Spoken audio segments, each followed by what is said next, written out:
surprising. Yeah. Yeah. So, okay. Who was going to record for CapMac? I am. Done, huh? Okay. I'm going to send a request now.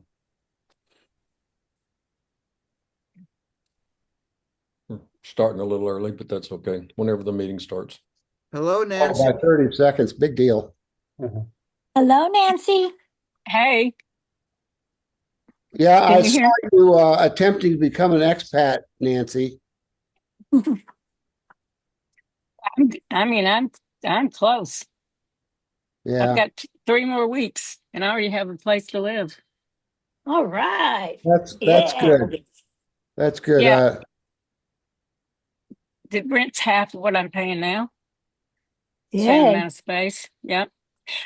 But when you go into a new country, you don't take your credit rating with you, so I had to pay 6 months rent in advance. Okay. That's okay. That gives you something to, relax on. Mhm. Yep. Don't have to worry once you get there. Yeah. Yeah. Of course, right now I'm paying for an empty space, an empty place, but Yeah. I don't care because it was a place that I wanted. So Yeah, are you going to that's be the very important close? part. Are you going to be very close to the famous pub? Which I'm going to be in Glasgow. Which famous Oh, pub? no, that's nowhere near downtown London. Okay, never mind. No, no. But No, Jennifer she's probably good will in be. Scotland. Yeah. Yeah, Jennifer's transferring with Apple, and it looks like she may be in the London area. Cool. Oh, Well, I won't have anybody treating me like an old lady. oh, well, that's good. It's funny how all of a sudden you get to the point they think you're an old lady. Oh, yeah. I told them this was my Star Trek experience. Star Trek? Yep, All right. Go for it, girl. yep. You notice I said girl. You you look like a captain. All right, guys, since it's 7 o'clock, I guess we're going to get started with the program. Ron, you want to do your little intro? Other than I guess John's here. John Connor is our president. Steve Maynard is our first vice president. Glenn, second vice president. Our treasurer is not here, and then I'm Ron Miller. I do the secretary and website. Other than that, I guess that's it. Okay.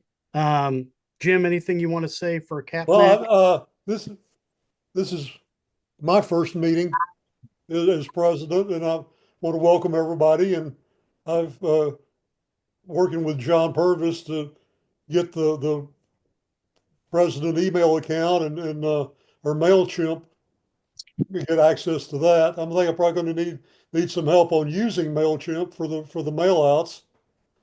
But anyway, trying to get things started, and welcome everybody. So y'all go for it, Ron. Thanks. All right. Well, I'm hoping you all aren't going to get sick of hearing my voice tonight. That's why I was trying not to talk too much in the last half an hour. Um, you know, basically, when we created this meeting, it was honestly catching up on things from the last couple months that sort of got pushed to the side, and we never had a chance to get to. They just sort of kept getting pushed back. So finally, we're coming back around to some of those things. So in just a minute here, I'll be starting with my normal Glenn's goodies, my tips and tricks and that kind of stuff. And then I think we're going to go into Bill Oakley's presentation. And once he's done, let's see, Bill, yours was, refresh my memory. It was about Plex. Was that correct? Yeah. Yes. Using it as a media server. Yes. And then I'm going to come back around. I've got a couple other presentations tonight.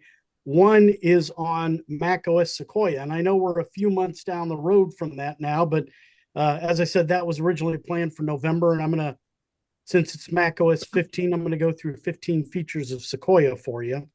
And then the other presentation I'm going to do is pertaining to updates to Apple tvOS and HomePod for those of you guys that are users of that. So we got a bunch of different ground to cover tonight. So before I jump into Glenn's goodies, anybody else have any questions they need answered that we didn't get to over the last 30 minutes?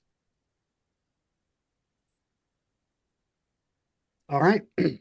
Well, then I will go ahead and bring this up.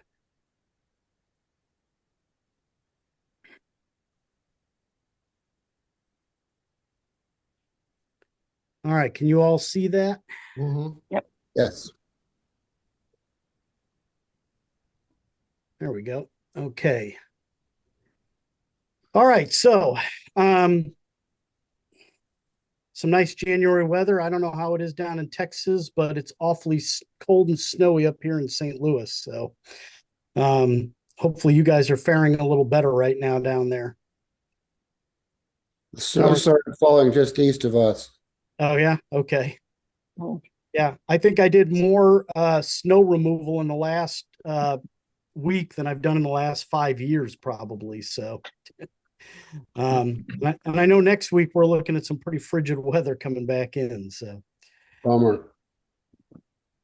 all right. So I thought I would start tonight with some kind of security warnings and stuff for you all.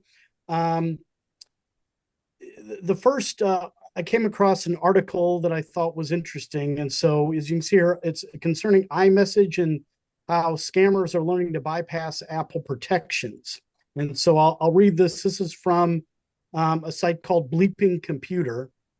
Cyber criminals are exploiting a trick to turn off Apple iMessage's built-in phishing protection for text and trick users into re-enabling disabled phishing links. With so much of our daily activities done from our mobile devices, whether paying bills, shopping, or communicating with friends and colleagues, threat actors increasingly conduct smishing, which is phishing through SMS messaging, attacks against mobile numbers. Now, what Apple does to protect against this is Apple, I don't know if you guys know this or not, but they automatically disable links when you get a message. If it's received from an unknown sender, somebody who's not in your contacts, the links in there, they disable them as sort of a security function. And it says here, however, Apple told Bleeping Computer that if a user replies to that message or adds the sender to their contact list, those links will then be enabled. So if it comes from one of your contacts, the links are automatically enabled. If it's from an unknown sender, it should just look like ordinary text. But if you will reply to that or you add them, that sender to your contact list, now those become live links. So what you're seeing is this picture here of these phones. If you get, like one of these is a fake USPS shipping message. And so you'll notice the links in there are just plain text because that's not something that is coming from a sender that I would know. Because while neither of these phishing lures is new, we noticed that these smishing texts and others seen recently ask users to reply with Y to enable the link. And so this is what you'll see, a little quote I have here on the screen.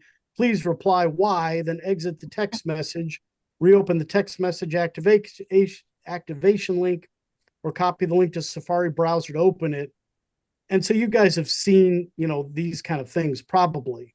So what they're hoping you're going to do is you're going to maybe go, well, I don't want this. And some people will type stop to try to get that to stop. And so what these people know is that we have gotten used to getting messages like, I don't know if you all, like if you've got a doctor's appointment coming up, you might get a text message and they want you to reply that, yes, I'm confirming this, things like that. We've gotten used to that. What they're hoping is you will reply, even if you don't reply yes, just a no or stop. What they're hoping is you'll do that because when you do that, it enables the links and turns off the iMessage built-in protection that's in there. But whatever you do, just don't respond to these kind of texts when you get them. Just delete them and label them as junk. Don't do anything to reply. And I always say that, if it looks like something that, I'm not sure if that's legit or not, I will get out of there. I do the same thing with emails, and I will go to the website if it's from a site that I might use and check and see, is there something related to this? Because I don't trust it. In fact, I don't trust it so much that I've come across a couple things that were legitimate that I didn't trust and I deleted. So I'm trying to take an extra look at all of those now, because it can get really confusing. I've gotten a couple of these. Well, I've actually gotten several of them, and it's really funny because it's like, oh yeah, you've got a post office can deliver your mail. Well, okay, and but it was sent from country code 63. It was plus 63 and then some phone number. Well, I thought, well, that's funny, so I went and looked up 63. It's the Philippines, and I realized suddenly that, oh yeah, our post office sends all of their notifications like this through the Philippines. Yeah, right. Well, Well, I guess Nigeria got tired. yeah. Well, I urge all of you, when you get a text or an email that you're not really sure about, the first thing I would tell you to do is, what is the number it's coming from? Or look at the email address. Like, you might think something's coming from like Amazon, but it won't be an Amazon address. It'll be some weird, email address or something. Yeah, And that's always, Joe's bait shop. yeah, Yeah. that's going to be your clue right away that this is not legit. And a lot, especially if it's government stuff, a lot of these government agencies, they don't send stuff, like this kind of stuff. So just be careful and really look at stuff closely before you ever respond to things. Now, what's even Glenn, I yeah, have a couple of quick questions. One, are you still not in deep water if you do put something in the response and it's triggered? Are you still not hurting yet, as long as you don't click on the URL that's being offered? That's sort of a debatable question. I've read debates on this, and am I going to tell you that all of a sudden your computer is going to crash and they're going to steal all your data? No, but I don't exactly know where you stand. Okay. The biggest thing, if you reply, what they now know is they've got a live one on the hook. Right. So, instead of just bypassing this and not even, giving it a second thought, they now know that, oh, Don, yeah, okay, well, now we need to target him because he's a live one. So, yeah, like any scam phone call. Yeah. So, I would what you're saying is, don't say remove me from the list. Don't say anything. Just delete. Just delete. Yeah, just delete it. And if it's a text message on your phone, you hit delete, and then you have a chance to also report it as junk. Yeah. So it gets blocked and reported as junk. So, yeah. But if you're reading text on your computer, I don't think you get that option. You just delete it. No, Yeah. it doesn't, and it's really annoying because I do a lot of texting on my computer. I just find it easier to type on the computer than on my phone. On a real keyboard. Yeah. Yeah. And if, So you accidentally put it in your contact list, be sure to take it back out. Yes. Woo! Yeah. Oh, yeah. One other thing I would like to request, if you're not going to ask a question, can y'all please mute? All right. Now I'm going to move on from that to an even scarier proposition. Look out for AI generated personalized phishing attacks. So I was reading, I'll read a little bit of this to you. A new report warns that scammers are now using AI to scrape information about you from your online profiles in order to send hyper-personalized emails which target your login credentials. By finding out everything from your employer to your interests, scammers can send emails which have a far greater chance of appearing to be genuine. Most of these attacks are very generic, but a Financial Times report warns that this is now changing. Scammers are starting to use AI to scrape public profiles to generate emails which appear to know a lot about you, and they're therefore more likely to fool a lot more people into thinking them as genuine. Again, I'm going to kind of say the same stuff. If just because you get some email or message or whatever that seems really personalized for you, like they really know all about you, if you don't know who this is coming from and it's not a contact of yours, be very wary of what it is, because it doesn't mean it's legitimate just because they know stuff about you these days. And again, I'm going to say the same thing I said before.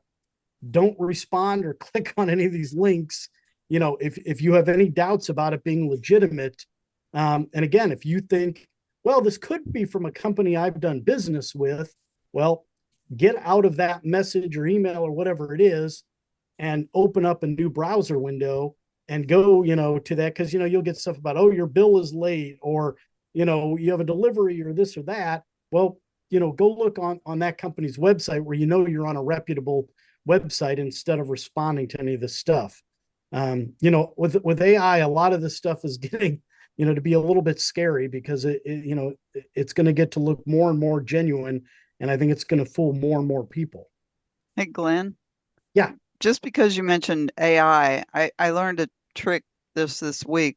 If you're going to search for something on Google, you can put in your search argument in a space and then minus AI. And then it skips that AI overview, which often is hallucinatory. And and you get the, you know, the real, like you Right. used to get. Yeah. And it's pretty easy to just say minus AI. Well, I don't really know what's going on in Google search these days because I don't use it. I always use DuckDuckGo, but yeah, it's a good point. You can do that. You can exclude stuff in your searches. All right, my next thing, I just thought this was interesting. 2024's most downloaded iPhone apps. So at the end of each year, Apple puts out these lists of free and paid apps and games and stuff. And so I thought I would just share this. Here are their free iPhone apps. And I put in there in case you don't, I think a lot of these you guys are familiar with. And I put what, you know, kind of app they are next to them. I think the only one that I had not heard of was number 8, CapCut. That the rest of them I think are all pretty well-known apps. Now, when you go to the paid apps, I thought this was interesting because how many of these do you guys know? I mean, I think I had heard of 2 of these before. I think the only one I've heard of is Procreate, but not Procreate Pocket, for an iPad. Yeah, Somebody had it's by the same company. Yeah. exactly. That's what I'd expect. Yeah. Yeah, the other one I knew was Goblin Tools. You know, I did a thing on that at one of our meetings as one of my AI sites, but a lot of these I had no idea. And so you got to remember, this is Paprika, not I've heard of. just the US, it's the world. Huh. Anyway, I thought that was just interesting. All right. So I thought I'd touch on, you know, being able to watch movies, video shows totally free and legally. And there are 8 apps out there, 8 services that you can use. They're streaming services because, you know, I know we all complain about all these streaming services and even though we cut the cord and left cable, we're still, it seems like, paying a ton of money for all these different services. And so there are some other services out there that you can find free content and it's all legal. Some, you know, they'll require you to sign up and some will have paid parts and free parts, but at least it's something that, you know, you can use. So the first one is YouTube. And I'm not just talking about their regular, you know, the videos we all know, but they actually have a movie section. And I don't know if you guys know that. And these movies, they're uploaded by YouTube. So everything's all legal. Now, when they're free, you're going to get ads, but you know, you don't have to pay for them. So if you go onto YouTube, you can look for their YouTube movies section. The second one is from the Roku app. So most of you are familiar with what Roku is. And, you know, obviously you're using, if you have the app, you're primarily using that to connect your devices with your phone as a remote.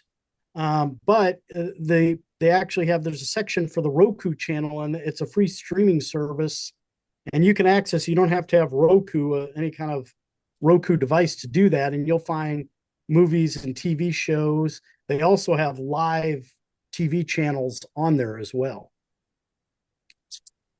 The third one is Amazon Freevee. Just to mention, on Roku, you can also get news channels from other places. Like you can get NHK TV, which is in Japan. You can get Deutsche Welle from Germany. It's sometimes good to see what other news sources there are out there. Yeah, yes. So the third one, Amazon Freevee. If you've got Amazon Prime Video, you're probably familiar with this already because when you go to watch like a movie on there, a lot of them are this Freevee version that you'll get commercials, unfortunately, again. But originally, Freevee was originally IMDb TV, and then Amazon bought it, and so you can find like shows and movies and you'll also find some things that are Amazon originals. They also have some live entertainment channels on there, but again, you're going to get stuck with ads. But if you don't have to pay, that's well, I guess the price you pay for free, right? Is this an app? No, it's just if you can go to Freevee or Amazon Freevee, it'll take you to the same place, and it's all through Amazon Prime Video combined with Freevee. So just look up Freevee and you'll find it. Do you have to have Prime? For Freevee, no. From what I see, here's the thing. Somebody should probably test this for me because I've had Amazon Prime forever, so I can't test it and see how it works. But supposedly, from what I've read and studied up on, that if you don't have an Amazon Prime and you're at Freevee, you can still watch some things, but you guys will have to test that one out on your own. That's supposedly.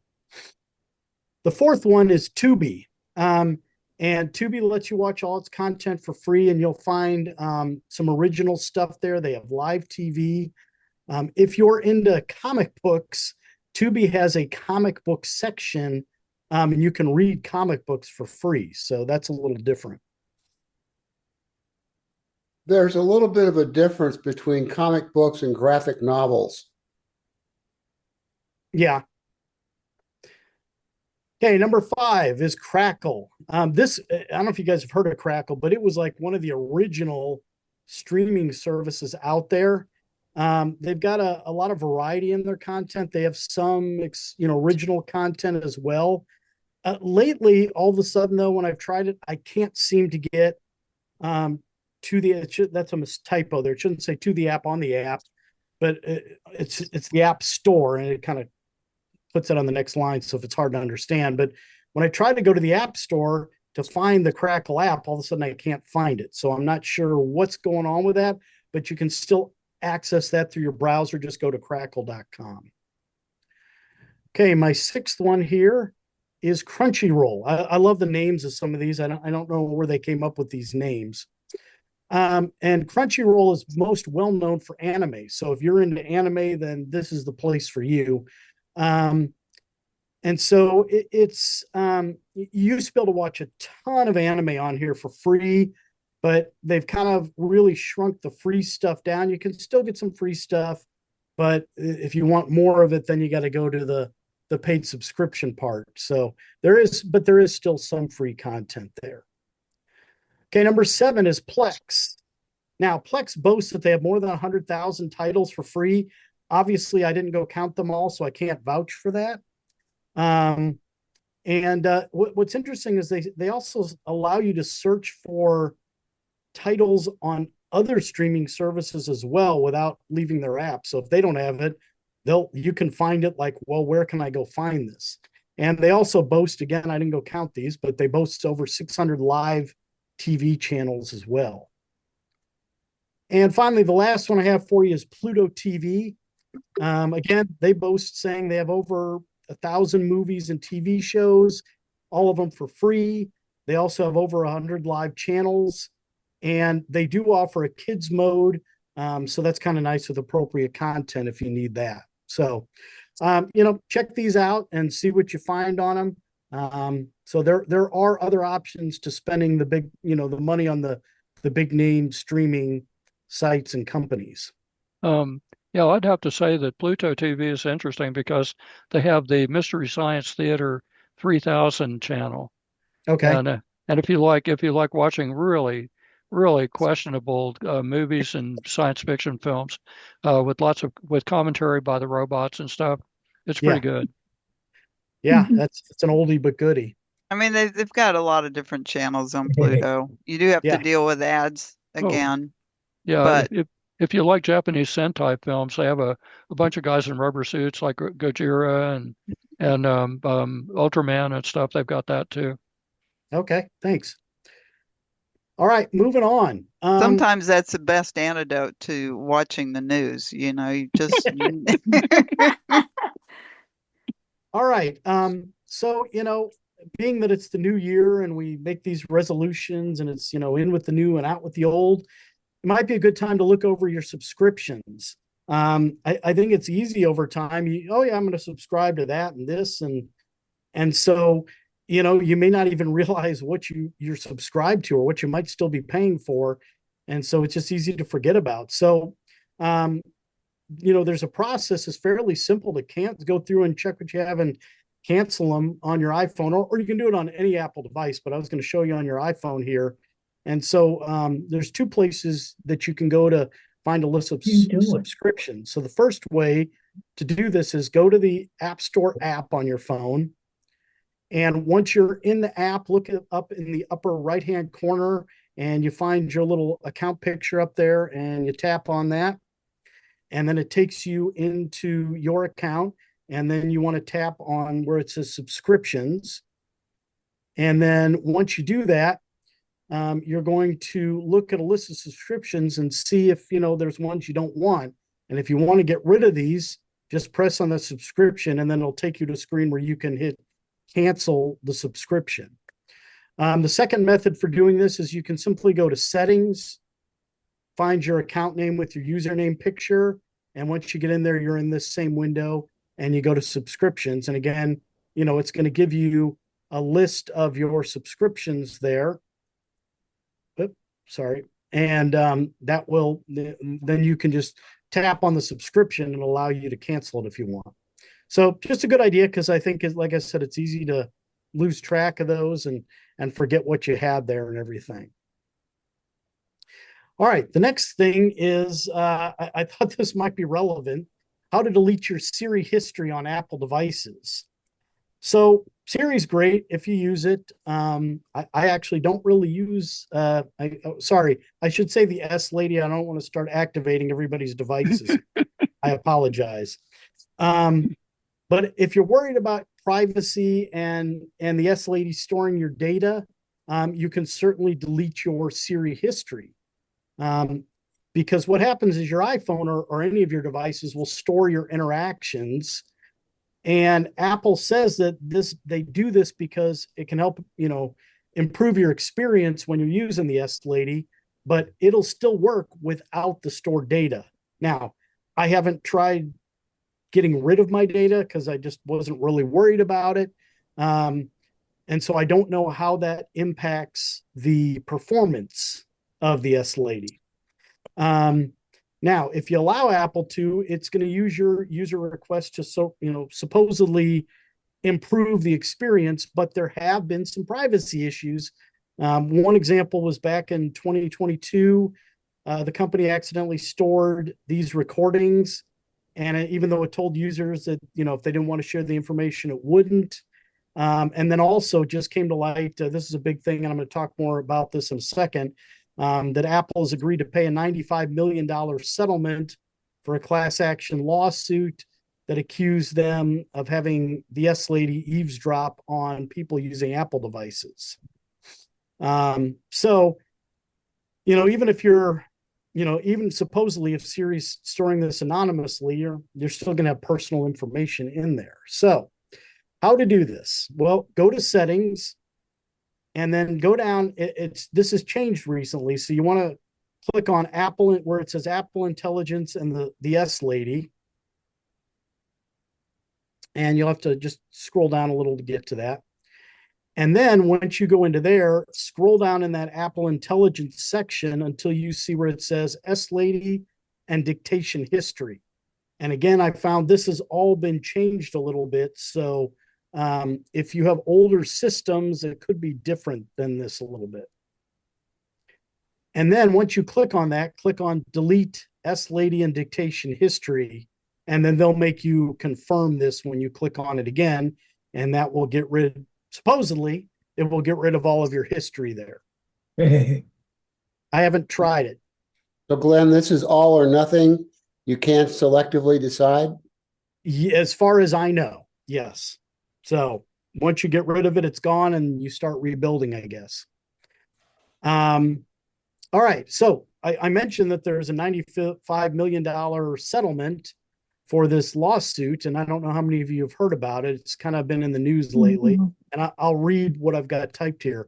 Apple agreed to pay $95 million in cash to settle a proposed class action lawsuit claiming that its voice-activated S-Lady assistant violated users' privacy. A preliminary settlement was filed in the Oakland, California federal court and requires approval by U.S. District Judge Jeffrey White. Mobile device owners complained that Apple routinely recorded their private conversations after they activated the S-Lady unintentionally and disclosed these conversations to third parties such as advertisers. Two plaintiffs said their mentions of Air Jordan sneakers and Olive Garden restaurants triggered ads for those products. Another said he got ads for brand name surgical treatment after discussing it, he thought privately with his doctor. And you know, I know there's a ton of this that goes on because how often are you sitting around having a conversation about a product or a place, and then you're scrolling through like, you know, social media or something, and you're seeing ads for it. So the class period for this class action lawsuit runs from September 17th, 2014 to December 31st, 2024. And it began when the S-Lady incorporated the Hey S-Lady feature that allegedly led to the unauthorized recordings. Class members estimated in the tens of millions may receive up to $20 per S-Lady enabled device, such as iPhones and Apple Watches. Apple denied wrongdoing and agreeing to settle, which of course they will. And I'm guessing because of the date and who this group is, that we are probably all eligible to be involved in this. To be eligible for a portion of the payout, users will need to be based in the US and own any Apple device with the S-Lady between, as I said, 2014 and 2024. A website will be set up in the near future, which will allow users to claim $20 for every Apple device they own, up to a total of 5 products. Yeah, I was kind of bummed about that because I'm thinking, man, over that 10-year period, I have a lot more than 5 Apple products that have had that ability. The payout could potentially be higher or lower depending on how many people claim the money they're owed. Everyone eligible will have until May 15th, 2024 to submit their claim. 2025? So, you know, you'll have all these millions of people and we'll all get 3 cents for this probably. Glenn, is it 2025? Yes, you know, that is a typo. I apologize. It should be 25. Yeah. So there's I've checked a couple times. There's no website set up yet. I was hoping to have that to share that with you all. But so if you're interested in that, you know, just look at the Mac news sites, and I'm sure that when that's up, you'll see stuff about it. So. And do you have to have activated Siri? I don't remember. Don't it says like, anyone filing a claim. This, but I didn't read anything about you having to activate it anywhere in that. But I would say read for yourself because I don't, you know, I can't swear to that I'm right about that. Well, it says they have to swear under oath that they activated Siri accidentally during a confidential private conversation. I mean, I have had occasion where I said something that sounded like the S-Lady's name, and all of a sudden I'm getting answers. And when you get the, you know, the little beeps from it or whatever, the little dings, you know. I had that happen. Sure we've all activated it accidentally at some point. Yeah, I had that happen to me today while I was talking with a doctor on a telemed call. Yeah, it's all the time, you know. We've got and let's see, an Amazon A lady, and you've got the S lady, and somebody's always chiming in with something these days. I actually had a problem when I was teaching because of my Apple Watch, and I had to turn the function off because when I'm talking, I tend to do it a lot with my hands, and they have the raise, you know, feature to activate it. And I'd be in the lecture, and all of a sudden the S lady would chime in to add to my lecture. All right. Speaking of the Apple Watch, you can find your lost iPhone with your Apple Watch. You know, I'm sure that you've all misplaced your iPhone and you're turning over everything to find it. And if you own an Apple Watch, you can use that to find your iPhone. It'll make your iPhone ping, even if your iPhone is set to silent. And the Apple Watch will also give you options to track down the missing phone.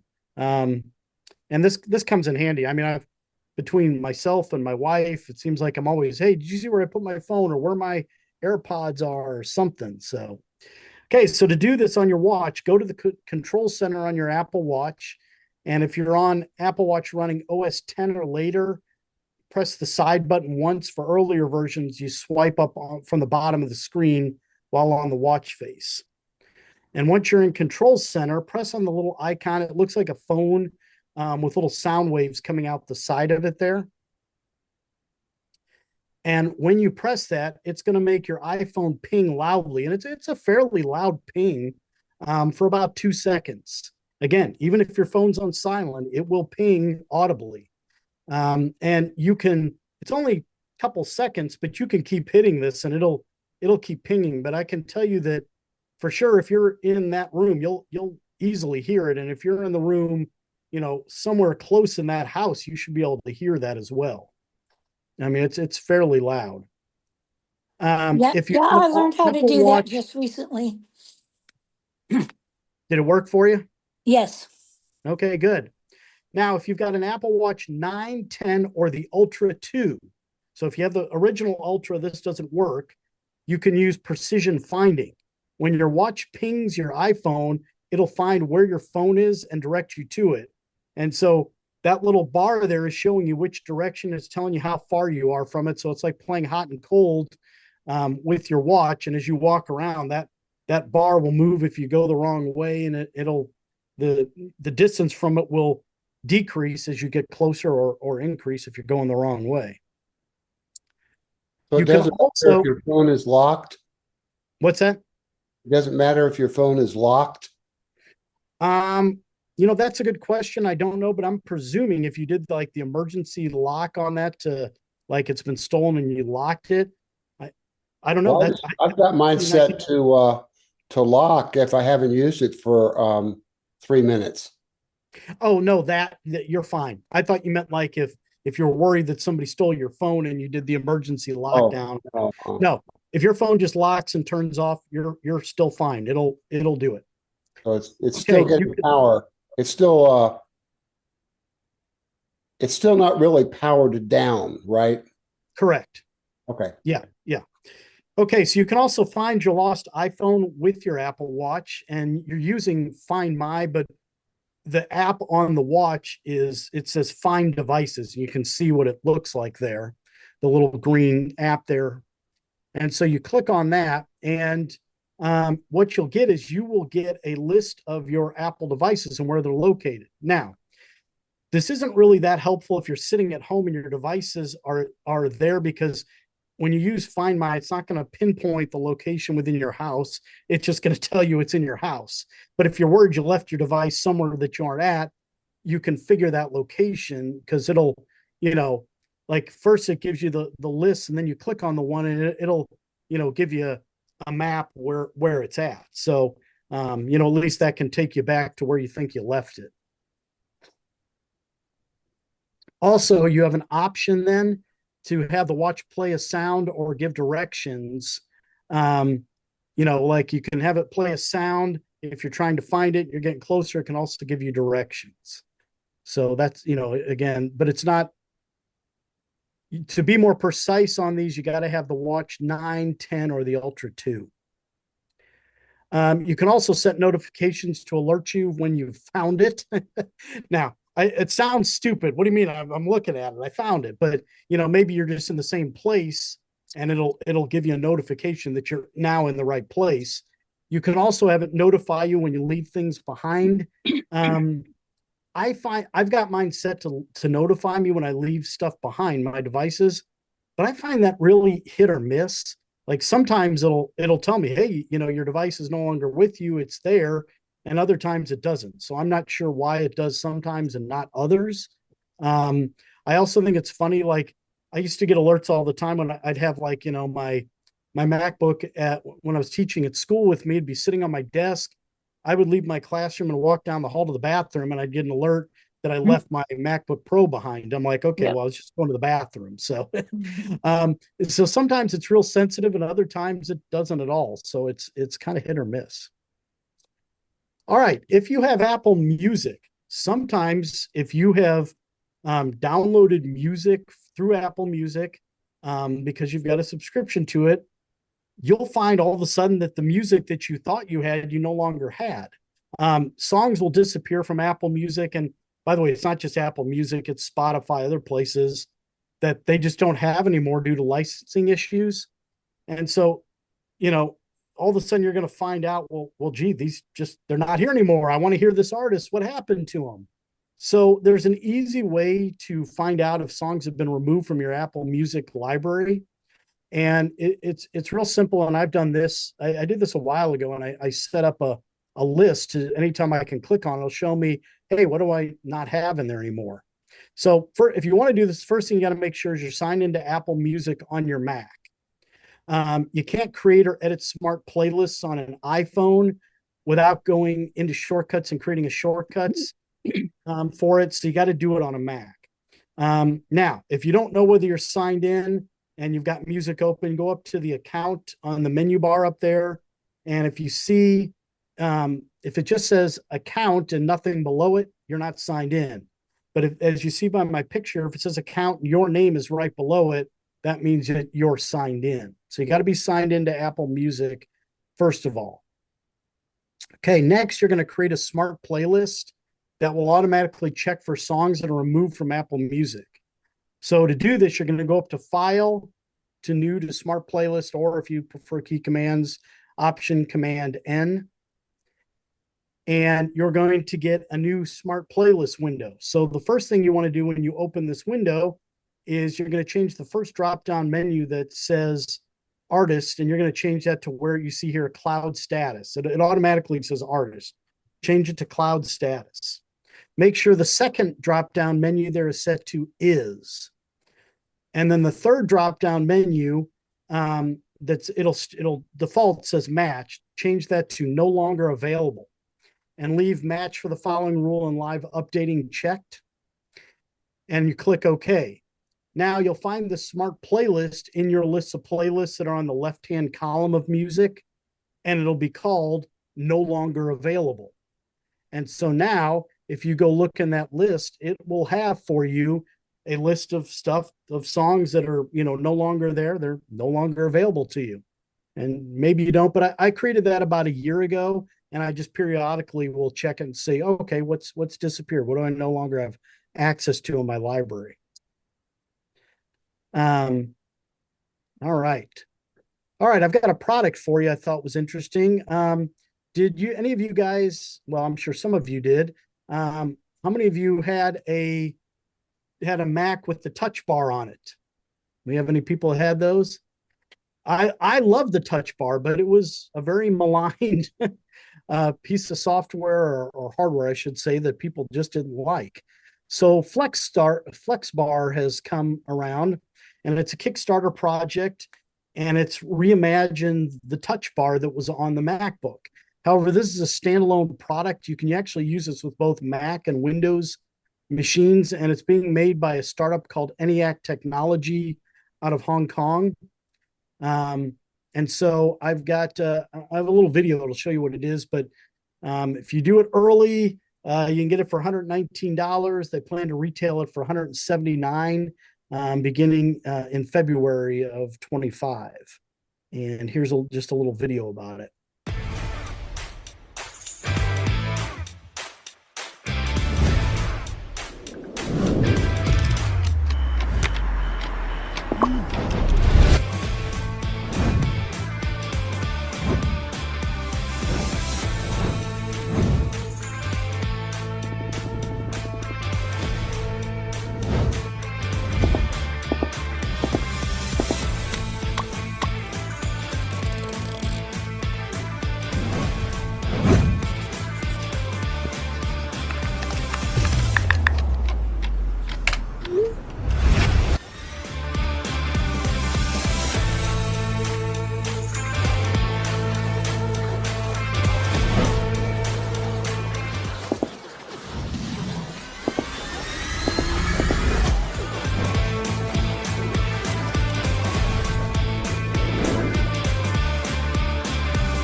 I thought that was a pretty cool product. I was a huge fan of the touch bar. I used it. I liked it. I thought there were great possibilities, but people just did not seem to like it.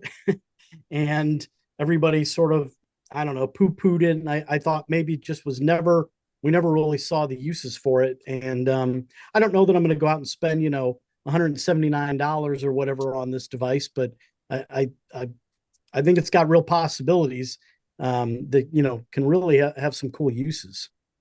I did see, Oh, hold Is, on. is it Sorry. is it is it basically plugged in via USB or USB-C? It's USB-C, yes. Ah, I see.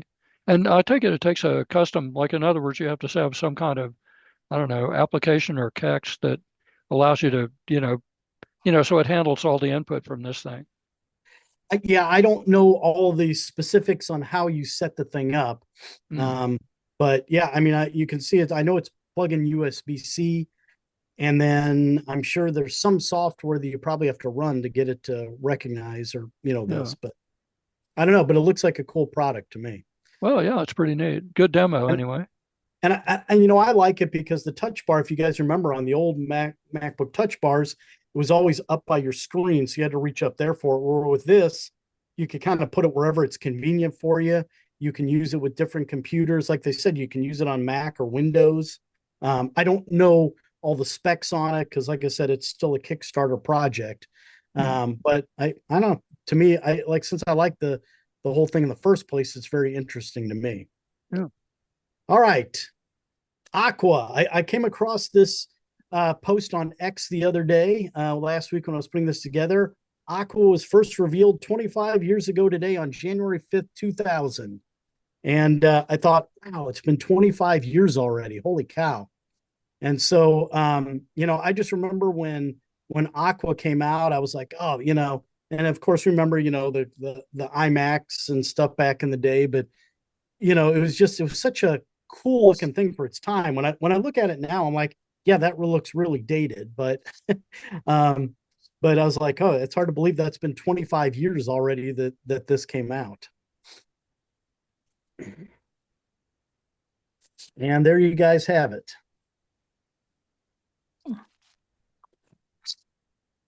So hopefully, I'm hoping you guys found a few interesting things in there tonight. Yeah, And great presentation. thank you. Thanks, Glenn. I was trying to keep it moving along because I know we got a bunch of different stuff tonight. And like I said, I don't want you guys all to get sick of hearing my voice and start throwing things at your screen and everything. So, well, I'm glad it's being recorded so I can go back and look at it in slow-mo. yeah. Me Well, too. and the other thing that I will do, because I always share a PDF of Glenn's goodies when I do this every month. And I always share it and we put on our site. But Jim, I will also I'll try to remember to send you an email with a copy of that PDF of all this stuff. Okay, very good. Thank you. Okay. So I think the next thing then on our agenda tonight, I'm gonna take a break for a little bit here, and our next thing is going to be Bill Oakley talking about Plex Media Server software. Yeah, go ahead, Bill. Okay, so by the way, it's Oakey. It's Oakey. There's no Okay. L in my last name. I apologize. Sorry about that. Okay, so I have been using the Logitech Media Server for many years. I had oh gosh, what do they call it? Anyway, Squeeze box. A what now? The squeeze box. I had a squeeze box touch, and I had some software that I used to go along with that. And my entire music library was always hosted by the Logitech Media Server. And it finally died. Logitech doesn't support it anymore, and nobody else does either. So I looked for something, and I found Plex. I knew about Plex because I had installed it once before and played with it a little bit and didn't use it. So now I'm using it all the time. And I have a very large music library of 75,000 songs. And so to be able to access that music anywhere in the house on any of my devices was pretty cool. So I'm going to show you what it looks like. and first of all, where to go to get it. So if I want to do the entire screen, yeah, here we go. Okay.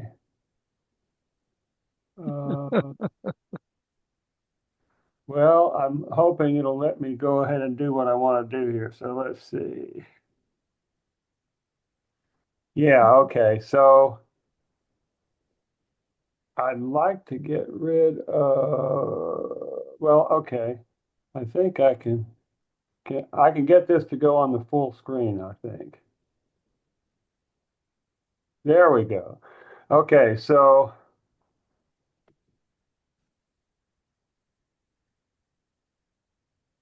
something is not working here. I've got a spinning ball all of a sudden.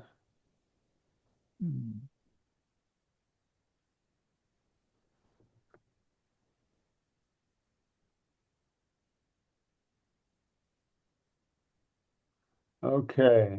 I wonder what that is. We can't see it. Okay. I am in the photo app on my computer, but all I have is a colored spinning ball, which means that I can't do anything. I can access the upper part of the screen.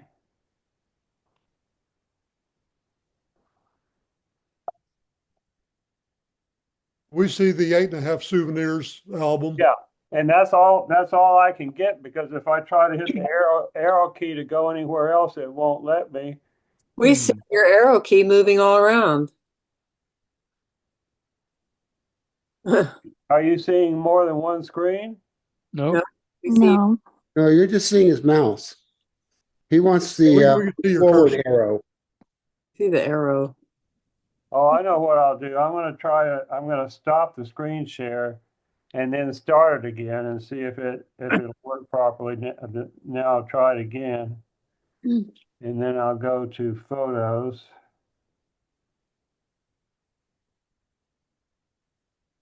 Oh. Sorry.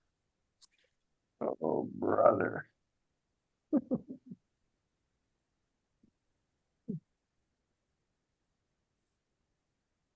This is really crazy, because now I can't see the bottom of my screen to be able to get to the Photos app, because it's covered up with a little thing that says stop share, stop share. It's got all that stuff on it, and I can't get to my Photos app. Yeah, wow, that's Try slamming your mouse arrow into the bottom of the screen rather than going gently. Oh, okay. And you can move that little bar around that says stop sharing. Yeah. And you can Oh, also hide it. now maybe I can do it. Let's see. There you go. Welcome to Apple News. What is that? You launched that app. No, I didn't. I actually hit the Photos app. It's running. Well, what it says up in the left-hand corner of my screen, it says news.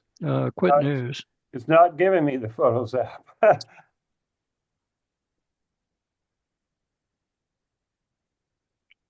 Can I close? Behind your current screen.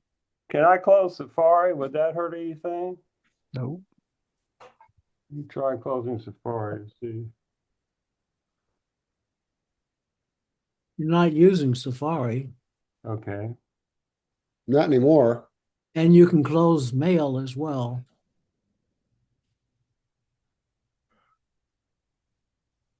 Okay, now. And now we see your desktop. All right, now once again, I'm going to try to open the Photos app, but it won't open. Oh, hey, force quit. There you go. That's right. I'm going to force quit it and then try to open it again. Maybe it'll work. Oh, there you go. Things don't work. Finally, we got it. Okay, so here is to get to the Flex Media Server. You go to flex.tv. That's the address for it. Plex.tv. There it is, right up there. and you're gonna click on downloads, and you're gonna get the now I've got to move this thing out of the way so I can see. Oh boy. Okay. So you want to get the Plex Media Server. You want to download that. And then when you do, the first thing you're going to do after you've installed it, after you've downloaded it and installed it, it's going to look like this. And now I should be able to go into the full screen. It looks a lot, there we go. It looks a whole lot better now. So it's gonna give you a left-hand column here, and on mine it says Bill's Music. And you're gonna go ahead, over here to the little 3 lines here and click on that.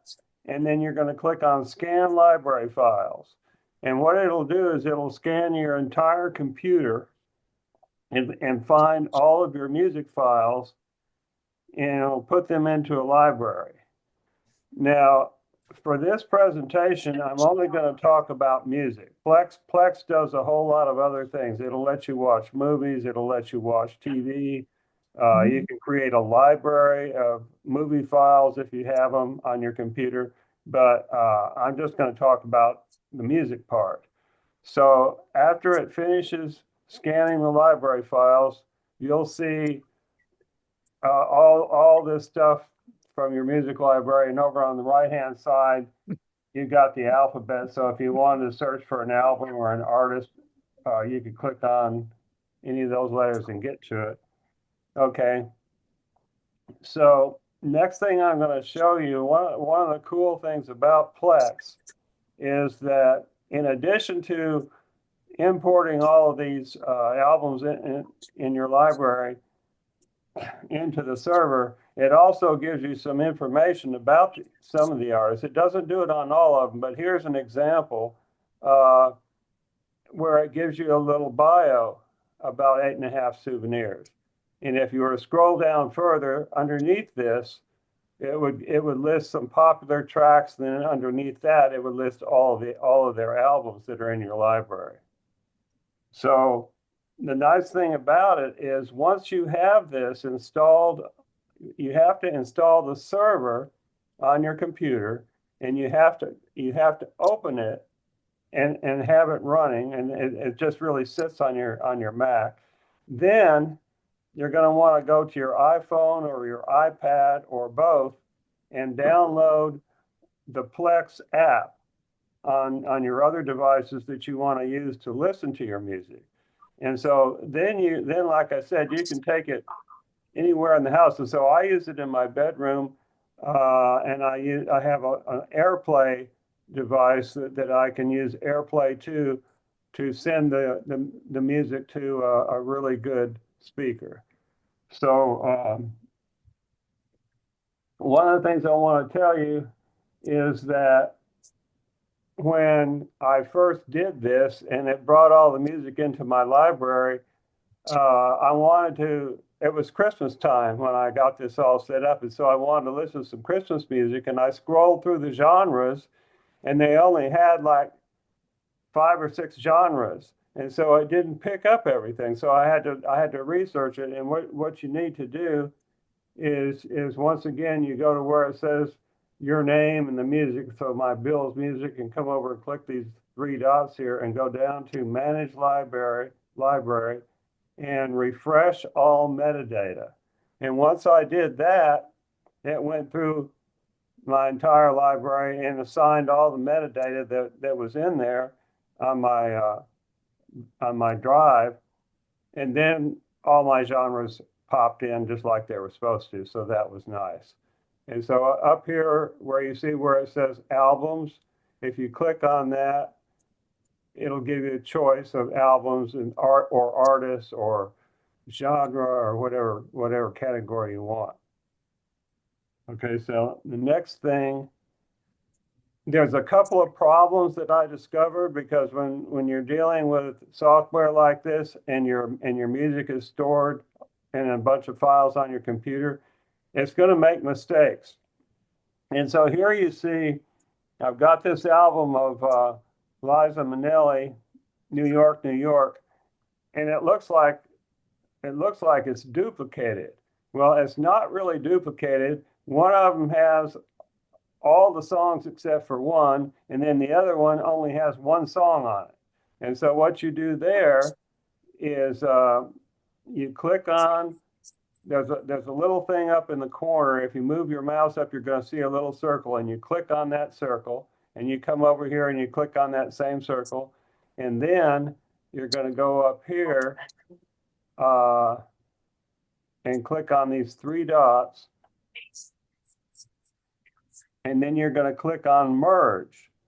And it will ask you, are you sure you want to merge? And you say yes, and then all of a sudden it'll pop those two albums together into one, and everything will be in one place like it's supposed to be. So I had to go through my whole library and look for things like that that needed to be merged.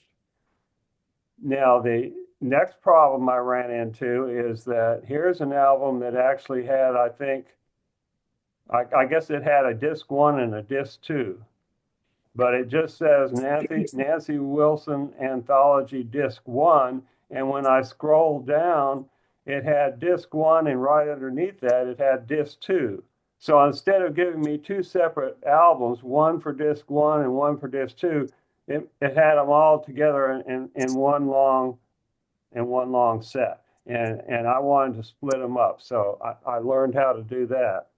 So what you do is you scroll down to where I went down to the end and I started at the end. So if you have one that had 4 of them or 5 of them that were all thrown together into one long set of songs under one album title, what you do is you go down to the last one and you click on that little circle there, and then you come over to, you edit it, and you come down here where it says Anthology Disc 1. You change that to Disc 2 and do Save Changes, and then voila, you will now have a Disc 1 and a Disc 2 with 2 separate albums like you're supposed to. So that shows you. Oh, and then the other thing is, if you add a new album, like I got a new album in the mail the other day, and I imported it into my library. So the way you get that into Plex is the same thing I was showing you at the beginning. You come over here and on the second screen. Oh, okay. Then you just drag it. You come over here and you do the 3-dot thing, and you come down here and you do scan library files again. And All you then gotta do is figure out. real fast, it'll go down there and it'll find that new album that you just added, and it'll put it into your Plex system. It builds an index. I need to go to settings and you're welcome to sit down. Okay, so Trouble hearing. I'm hearing some voices. Everybody, mute your microphones, please, except for Bill.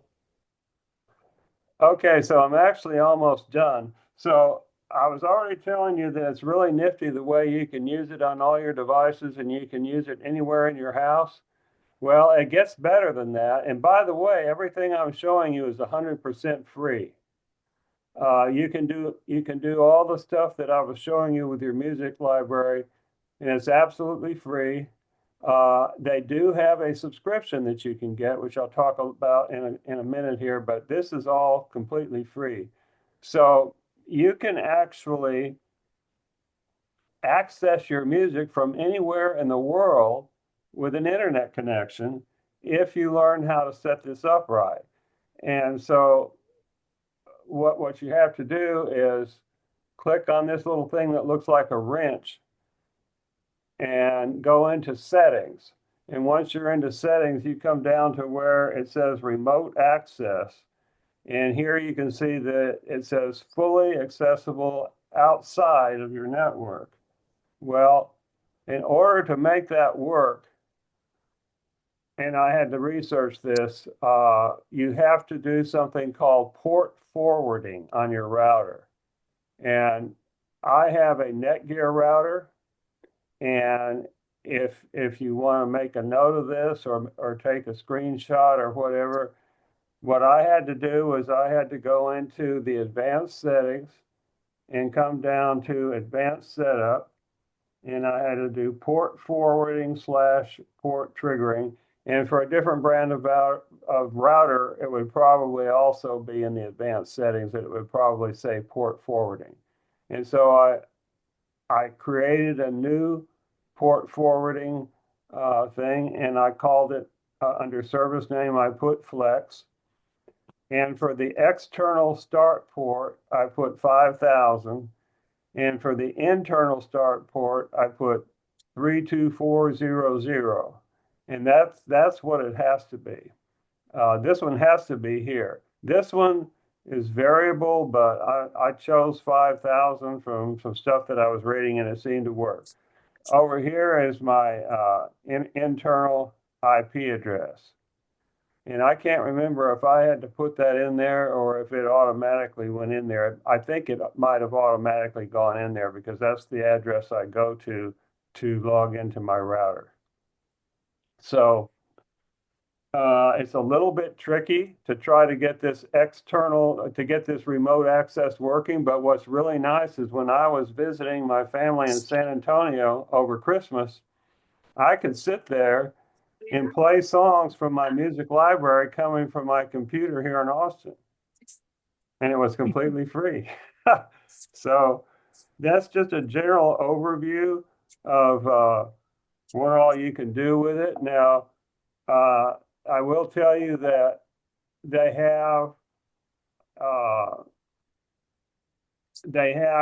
Plex Pass subscription that you can get that has tons and tons and tons of features, and it's like $4.95 a month, and it's cheaper for you can get an annual rate of can't remember what the $39.95 for the annual rate, or you can for $100 you can get a lifetime subscription. So the way to get started is to go to on your Mac, go to plex.tv.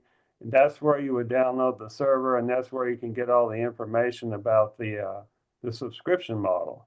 So I know that Nathan uses Plex to watch videos that he has stored on his computer, but I would say that for a free piece of software that'll let you listen to your music library on any device anywhere in the world that has an internet connection, absolutely free is a pretty good deal. So Well, I have a question. yeah, Looking back at that Nancy Wilson album that said that it was disc one, yeah. once you realized that all of the music was there, disc one and two, could you keep it all under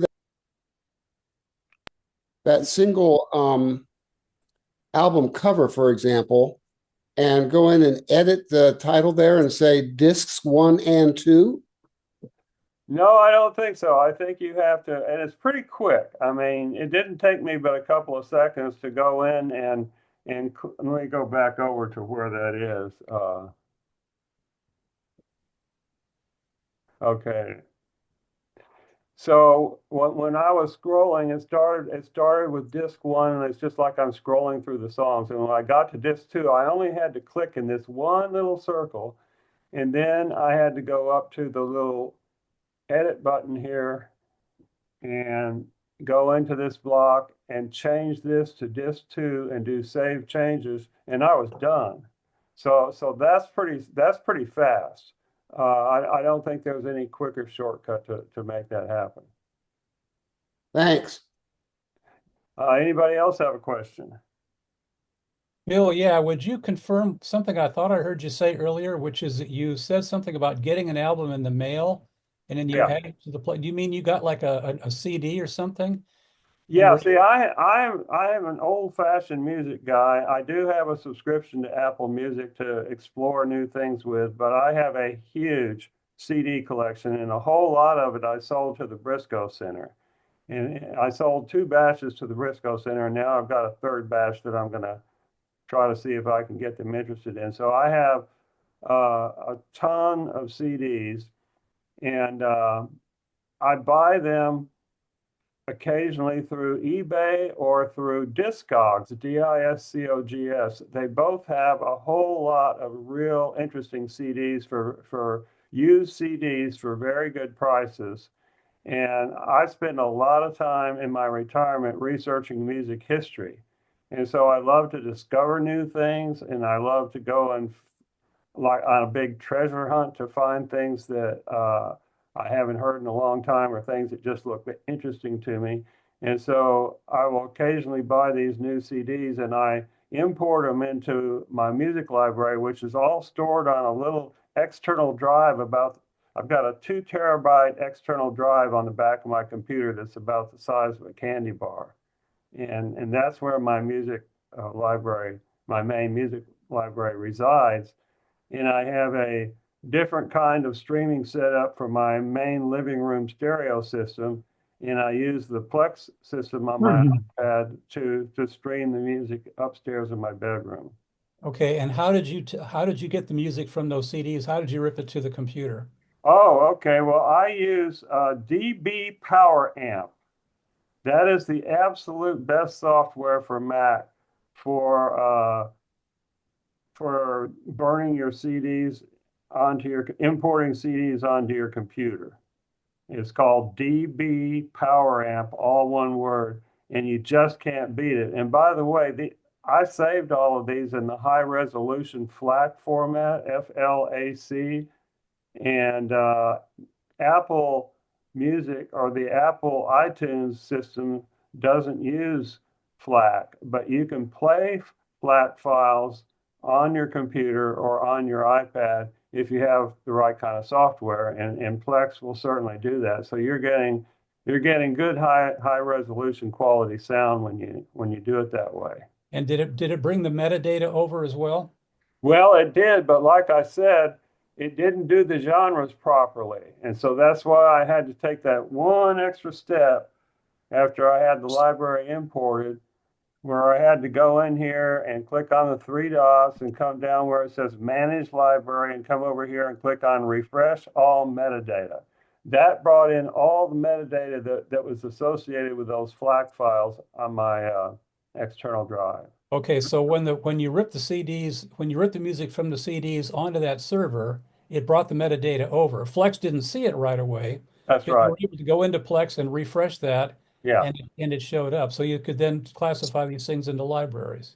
Well, and what it did was it brought it down, it brought it a whole lot closer to what my library actually shows. So when I click on genres now, I can see the genres that are, and you know what I can probably do right quick here is I can go ahead and bring up Safari. Well, I got it up now.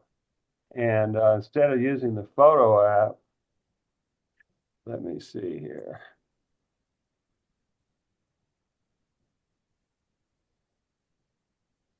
Let me see here.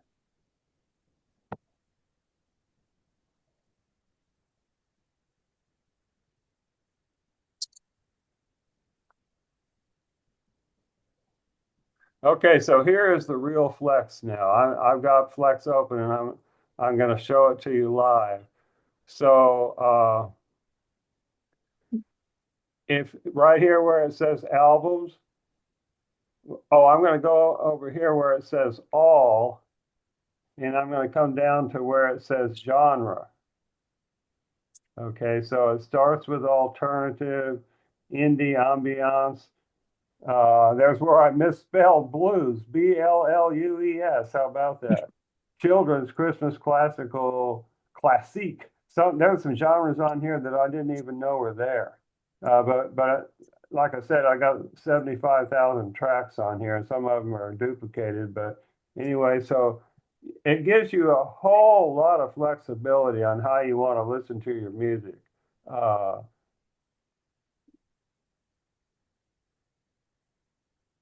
I'm trying to get rid of that. Okay. So mood, style, year, decade, record label, format, type, collection, labels, blah, blah, blah. And then if you want to do it by artist, let's see. While he's looking for that, my experience on movies is that sometimes it completely gets the art wrong or the cover box wrong, and you can totally unmatch all that stuff and import your own images, and you can really get deep into the metadata. Oh yeah, yeah, and you can do that here too. I will show you if I go back to the beginning here. I get it. I have one other question too, when you get around this. What did you do remotely in San Antonio to reach your Plex server? I had my iPad and I just opened the Plex app and started playing music. That's all I had to do. I didn't have it's if it's there, it's there. And I just thought it was fabulous. So you had a Plex client on your iPad? That's right. If you go to the App Store and download it, and you can put it on your computer or on your iPhone. I'm sorry, you can put it on your iPad or your iPhone. It's on Apple TV also. Oh, you can put it on Apple TV? Hmm. Oh, that's cool. And then, so basically, then you just left your Mac on when you left town to go to San Oh, Antonio. yes, right. Yeah, I left it on. And by the way, you have to have the Plex server open in order to access it at all. And so the way you do that is in Safari, but the way you get to it, if you look up here, see this little right arrow? It's up in my top menu bar here. If you click on that, you can open up Plex, and it also has a quick shortcut here to update libraries, and then you can check for updates and that sort of thing. It's also got a preference pane. So what I'm trying to remember right now is I'm trying to get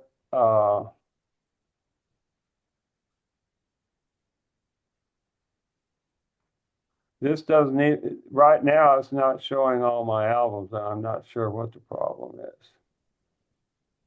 When you left town, your computer at home would have gone to sleep. Your Mac at home would have gone to sleep. But when it gets the request from your iPad from when you were in San Antonio, it wakes the computer up. It wakes up Plex, and you're listening to music, correct? Well, that's exactly right. It was all seamless. I never even thought about it. I just started playing music. So it's a really nifty system. Thanks for that question. Yeah. Anybody else have a question? I just want to listen to some of your music.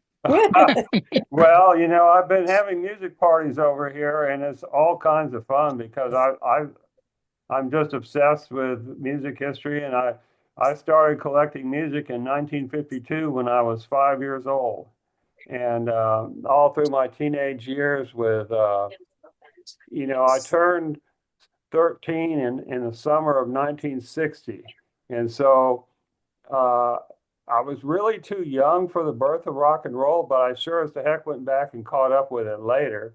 And I've done a couple of radio shows on music history, and it's just fascinating stuff. I've learned a lot of stories about the artists and about how some of the songs came about. Some of the amazing stories. It's just all kinds of fun, and I've got a small group of friends that we get together for these music parties from time to time. And if I may ask, Nathan, do you have the paid version of Plex or the free version? I'm using the free version. Oh, really? Okay. And you're doing a similar thing with movies as Yes. okay, as what Bill was doing with music. Yes. Okay. So I've ripped all my DVDs and I put them on an external hard drive, and it just accesses that external hard drive. And what did you use? What software did you use to rip those DVDs? Um, it's called MDRP.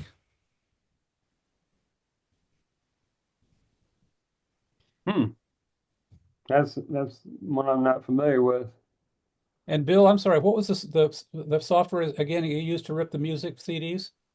D as in dog, B, Power Amp. So it's all one word, DB Power Amp. And once you install that and try it, you won't want to go back to anything else. Could y'all put that in the chat window? Then I can just save the chat window instead of having another bunch of little pieces of paper around. Here is GB Power Amp, and when you open it up, you click on where it says CD Ripper. Mm-hmm. And if I put in a CD, what it does is it loads the CD and it puts the artist and the title and all that stuff up here. And then it goes to a database and it pulls in the titles of the songs. And if you see something that's missing or it needs to be changed, you can edit it. And then you just go over here to where it says rip and click on it, and it rips that album. And I have it set for the FLAC format down here, and I have it set for the default. And I also told it where I want it to rip it to, so it rips it to my external drive. And I think I might have gotten a lifetime subscription to this. I can't remember, but it was very reasonable. Whatever it was that I paid, it was very reasonable and worth every penny because it's pretty nice. Can you actually hear the difference between AAC at a higher bit rate and FLAC? Well, I can with headphones on, and I can on my living room system because I got a pretty good sophisticated system. And just for fun, I made a project out of it, and I spent about 5 or 6 years testing different ways to improve the sound quality. So when the music leaves my little candy bar size external drive, it travels through about 25 gizmos before it gets to the digital analog converter and the amplifier and the speakers. So when I'm sitting on the couch, if you close your eyes on a really well engineered recording, it almost sounds like you're in the studio. And I did it basically on a budget. I mean, you can spend ridiculous amounts of money on some of that stuff, but I've got high grade cables and high grade connections and all kinds of things to filter out the noise and purify the sound. I did it just for fun. What kind of speakers do you use? They are very old, and I think I got them in 2003, and I believe they are from a company in. Well, I could look that up. I'm trying to remember. I put it in my notes, but Dyna something. Let's see. Let me see here.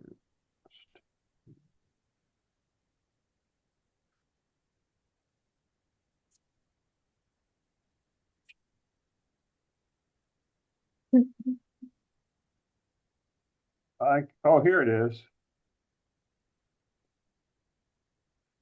Dyn Audio, DYN Audio, Audience 82 is the model floor standing speakers, and I have an exposure amp that's made in England, and then an LKS Audio DAC.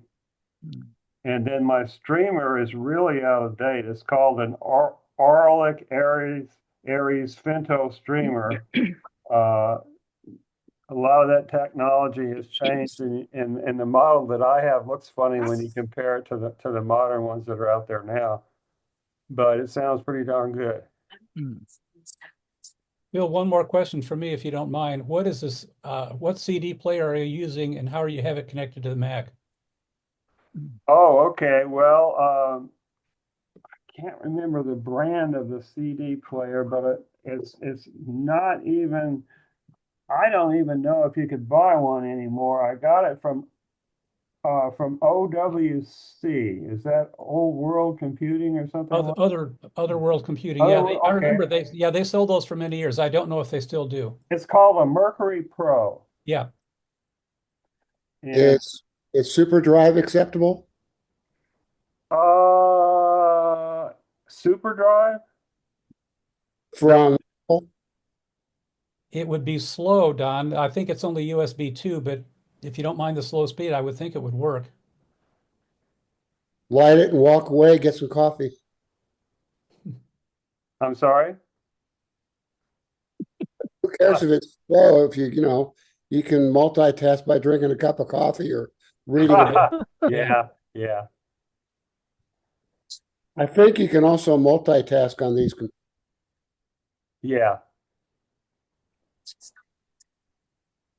Okay, well, I do have this hobby, and I'm still interested in doing occasional sound presentations for CapMac. So I'll be in touch with Nathan, and let y'all know about some other things that I'm working on. Thank you so much, Bill. All right. Thank you, Bill. You bet. Yeah, Yeah, very thank you, Bill. interesting. Bill, I put a link to Radio Paradise in the notes. It's kind Okay. of a online radio, but the DJ that runs it is an old time fan of music, and he gets a really interesting mix. So sometimes if you just want to hear new stuff, he's got three or four different mixes now. I usually just watch the main mix, but it's like having a radio station without any ads. Oh, really? Well, Radio Paradise. I'm trying to figure out how to get out of this. Oh, here we go. It says stop the share. Okay, now I'm back. Now, so They used to be located in Paradise, California, so that's why it's Radio Paradise. Fortunately, they moved before the fires went through. oh, good for them. Okay, so now where do I find this link? Radioparadise.com. Oh, that's real simple. And also there's an app. You can put it on your phone. Oh, we play it. We've got a television in the kitchen that's plugged in through the internet, and so we just we go to Radio Paradise through the Roku channel. Yeah, we use a Roku, and they have a Radio Paradise has an app on Roku, and so you can just pull it up, and the nice thing is you get the music with no advertising, and they also have a great photo collection. People donate, forward photos to them, and so usually they have something tying the music to the photo. It's pretty neat. So is it a video thing? It does both. Yeah, it's sort of it does still photos that roll about every 15 seconds along with the Oh, music. so you can watch it on your computer or your iPad or whatever. Yeah, we watch yeah. it on the TV through the Roku channel, Yeah. the Radio Paradise. We just have it on while we're, piddling around in the kitchen. Well, while I think about it, I'll tell you about one other thing I discovered that I'm pretty excited about. There's a little gadget that I bought. It's called a WIIM, WIIM mini, and it's just a little round thing. And what it does is it will turn your speaker into an AirPlay 2 compatible device. It plugs into your speaker, and instead of using Bluetooth, you're using AirPlay, and you're going into the auxiliary input of your speaker. If you have a Bluetooth speaker that has an auxiliary input, you plug this little device into that, and then when you I take my iPad and I want to listen to some music through Plex, then I AirPlay it through this little gadget into my speaker, and then I get the full resolution out of it, the high quality resolution. Otherwise, Bluetooth, even the latest version of Bluetooth, is far inferior to. It's very compressed. It's not anywhere near as good as what you get with AirPlay, because AirPlay you get the full resolution. I have a question that Bill triggered when he mentioned Apple Play. From earlier, we mentioned Apple Play, and if you have actually bought and paid for an album or some other product through Apple Play, does it tend to disappear? Is that a different category? Are you talking about Apple Music? Yeah. Or iTunes? Same thing, isn't it? Like if I could buy music through iTunes or through Apple Music, you can either buy music, or if you subscribe to it, then you're renting it, but you can also buy. Download. You can go to their store. Yeah, you can go if you open the music app and you click on store, then you can go in there and buy albums just like you could in the old days. But is it in danger of what we spoke No, earlier? no, it's yours. Okay, No. bought it, it's yours. Once you buy, Don, if you buy, then you own that. If you're just doing the subscription and downloading, then you're essentially just renting that music while Okay. you have the subscription. Okay. Thank you. yeah. All right. Well, unless that was great, Bill, and led to a lot of discussion. I'm going to keep us moving along here. I had two other presentations tonight, but looks like we probably only have time for one of those.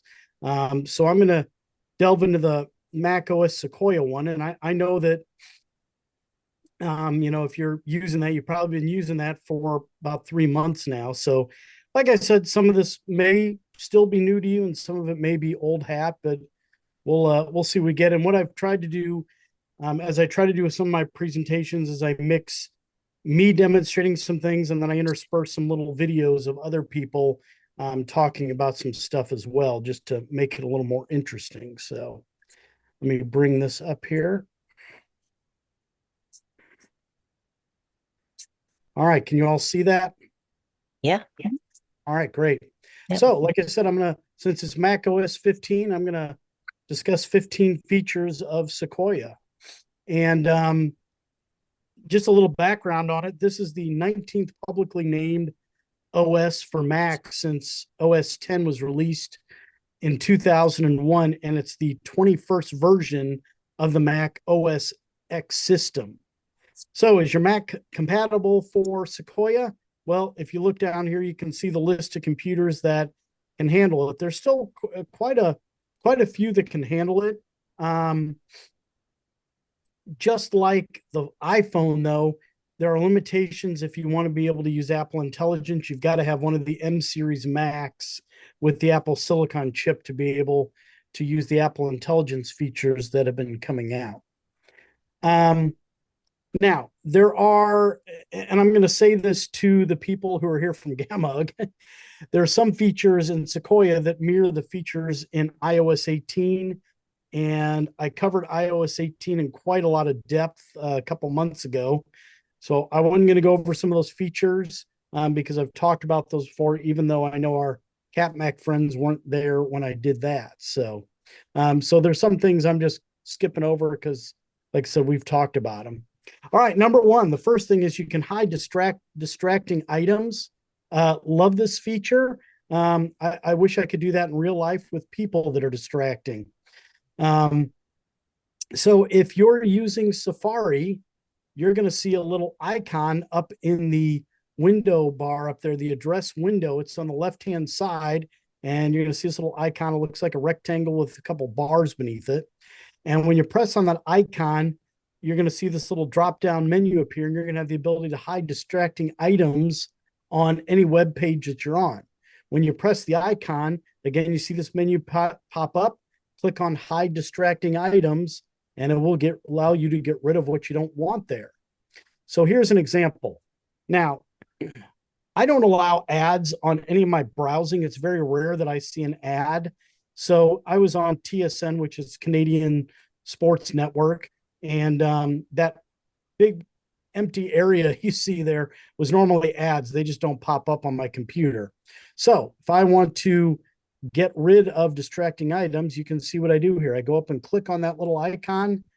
I click hide distracting items, then I press on the area that I want to get rid of. You can see the different blue areas. And once I clicked on one, boom, it got rid of it. And it just eliminated it from the page there. Now, that is not a permanent feature though. Whoops, sorry about that. Didn't mean to do that again. Once you hide the item, it's going to be hidden for the rest of your browsing session, but it isn't permanent. So if you close that out and you go back to that page later on, you're going to have to re-hide distracting stuff. So it's not a permanent thing. You can also go back and make things visible again if you would like. Just click the icon again and just click on show hidden items and they will reappear. All right, number two, iPhone mirroring.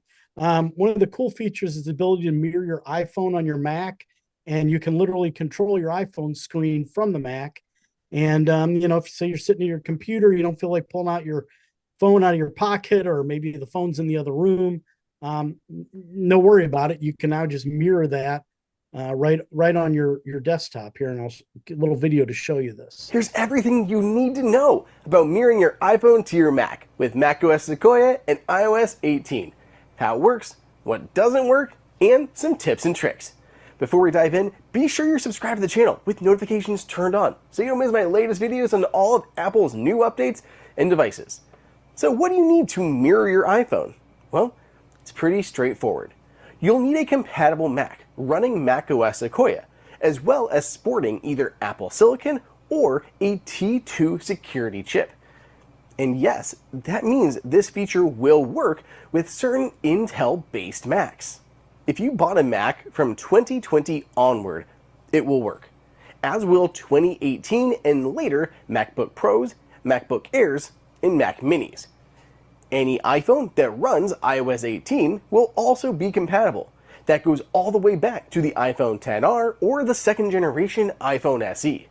Otherwise, they all need to be signed in to the same Apple ID with two-factor authentication enabled. I've got my iPhone 15 Pro Max alongside my MacBook Pro, both freshly updated.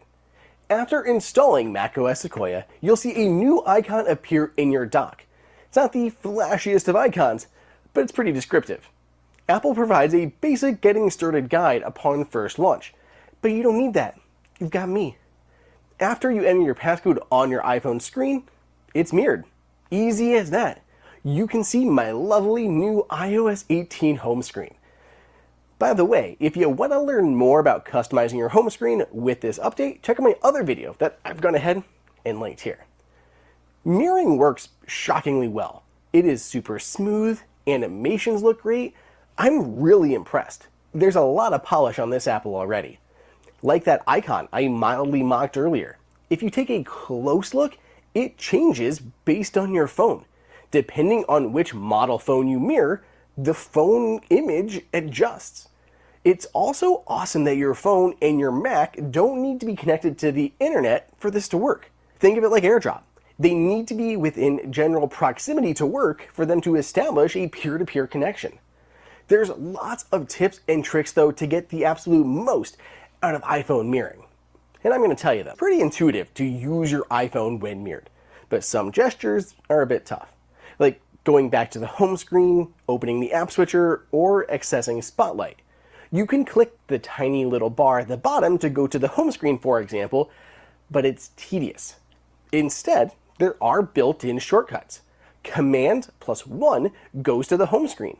Command and the number 2 opens the app switcher, and Command and number 3 pulls up Spotlight. It's so much quicker. Media can also be routed through your Mac, albeit with some limitations. Any protected content won't be able to be streamed, but other content like YouTube or TikTok work just fine. Not only does the video play, but the audio is routed through your Mac speakers as well. Scroll through Instagram Reels while sitting at your desk, leaving your iPhone docked the whole time. Speaking of which, that's another of my fave tricks here. On my desk, I use a MagSafe charger with my iPhone placed landscape using standby mode. I keep widgets up on the screen like time or my calendar. Since mirroring keeps your iPhone screen off the whole time, it's able to stay right there in standby mode while you access anything that you need on your Mac. And speaking of landscape mode, that's a nifty little trick. Anytime you access an app that works in landscape mode, the mirroring interface will automatically change. No need to try to rotate your phone or manually change the interface. Like in YouTube here, it's portrait, but if I hit the full screen button, the whole thing rotates and I have a full screen video. Let me know down below in the comments how you can envision using this iPhone mirroring. So there's quite a few things that work in landscape mode, like games, if you'd like to try them. I just booted up a few Apple Arcade titles, which I know pretty much all of them are available natively on the Mac, but I wanted to see how well they ran streaming from my phone. They were all very smooth. I even tried going crazy and getting into Assassin's Creed Mirage. As taxing it is on my phone, it still played through the Mac fine, other than, trying to make the controls work with a mouse. Finally, let's hit on notifications. These are huge, though I admit they can get unruly. Your iPhone notifications show on your Mac and are differentiated by small iPhone icons in the lower left-hand corner of each of those notifications. While I do get a lot of notifications, and it made me want to rethink my focus mode rules, I did find them super useful. These will of course be very person specific, but for me, I'm able to get my blood sugar alerts that I'm drifting too low or too high, and can even see when my kid is awake in his crib. I don't have to touch my phone to get an alert on the screen that the little guy just escaped. Mirroring is ultra secure. Not only does your phone remain locked and protected, but Apple disables things like the camera too. When mirrored, Apple goes as far as to remove Face ID and passcode options from settings. That way no one can get onto your Mac, mirror your phone, and then change your login or lock screen credentials. Mirroring is one of the most sought after features coming to macOS Sequoia, along with the Passwords app, Apple Intelligence, and much more. Be sure you're subscribed to the channel, and I'll catch you up on all the other. All right, so there you go for mirroring. I don't know if any of you have tried that. I use it quite a bit. If I'm working on my computer and a notification pops up, I'll just click it, and then there it is. I have to pull my phone out. Okay, number 3, window tiling. Sequoia gives you additional Windows management ability. You can now snap your windows to the corners of your screen.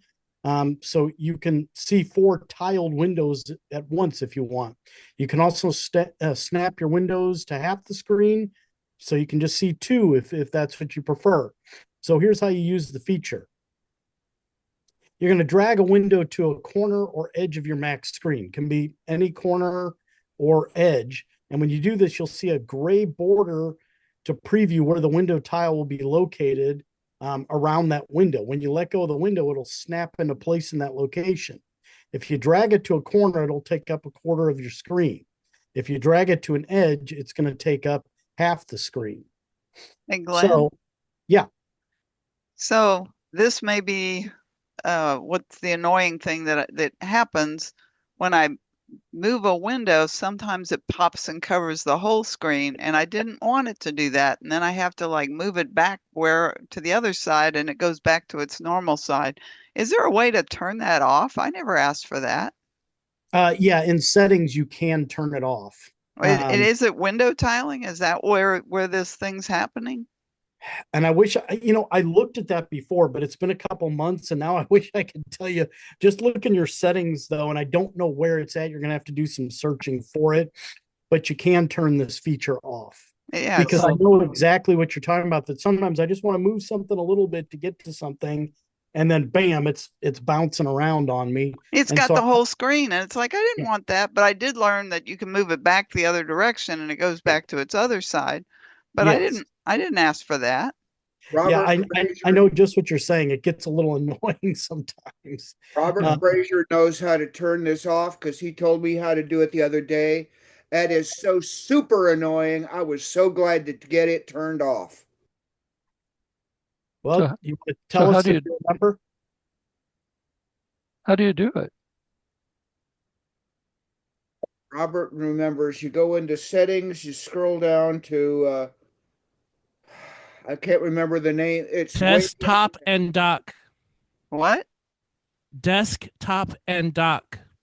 Ah, got it. Yes. Let's see. Go down to desktop. I didn't mean to derail it. I thought it was part of this tiling thing. Well, sorry. Yeah, it's just where they keep it. While they're talking there, I was gonna click this little animation for you, and you can see me pulling a window. And as I pull it, you'll see the little gray around there, and it shows where it pops up to the quarter of the screen. Or you can see on this one here, when I pull it, and you can see how I pull, where you're pulling it half screen or you're pulling it. And then I'll show you here, you can see what it looks like with 4 windows or 2 windows on your screen. And that's kind of what you can do with it. It takes a little getting used to, and I agree. Sometimes I've got things behind windows and I move it to get to something else, and then bam, it's bouncing across the screen. But I've gotten used to it, so I know what it's doing, and I just move it. But Okay, I'm in stock and dock. I still don't see the thing Go that. go Ginger? scroll down to till it says windows, Yeah, I'm there. and then there's one that says drag windows to screen edges to tile, and you turn that off. And also Ah, drag windows to menu bar to fill screen. I think Yeah. that's the one. yeah, I thank don't know. you. Yeah, I turned that one off. I mean, turn them all off, but whatever. Um, Just because I moved it didn't mean I wanted it to do anything. you know, it's a handy feature if you're working with a lot of windows and you want to be able to see them all. But one, it takes a little getting used to, and two, like you said, it can be annoying. So if it's not something you're ever going to use, yeah, just go ahead and turn it off. Thank you. That was worth Sure. the price of admission right there. By the way, you can also, if you go up to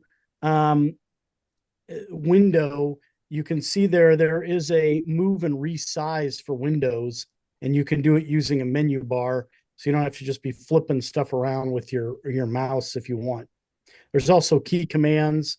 I'm not going to go through what all of them are, but there they are. If you want to, do any of these functions of window tiling, they've made key commands for them as well. So I always found Moom to be easier to use personally. MOO. you know what? I didn't realize I did put this in there. Sorry. You know what? If I had just gone further, I had the answer for you, Ginger. I did this presentation. I put this together back in October, so I forgot I had this in. Well, that's talking about tiled windows, and I'd read about that, trying to fix the other problem. And, that's kind of, do you want it on one half or the other or up in the corner? And it's like, no, I just want it to stop taking over the screen. I don't have a key called function. Or lower right-hand corner of the keyboard. Mine's in the lower left. Yeah, mine's lower left. Yeah. Where it says control or option or command. Those are the choices. Mine says FN. Yeah, same here. Well, if you don't mind, guys, I want to keep this moving, so I'm afraid I'm going to run out of time if I don't. So, all right, number 4, Safari video viewer. So now if you're in Safari and you want to watch a video, you've got a viewer that will just have the video there and nothing else around.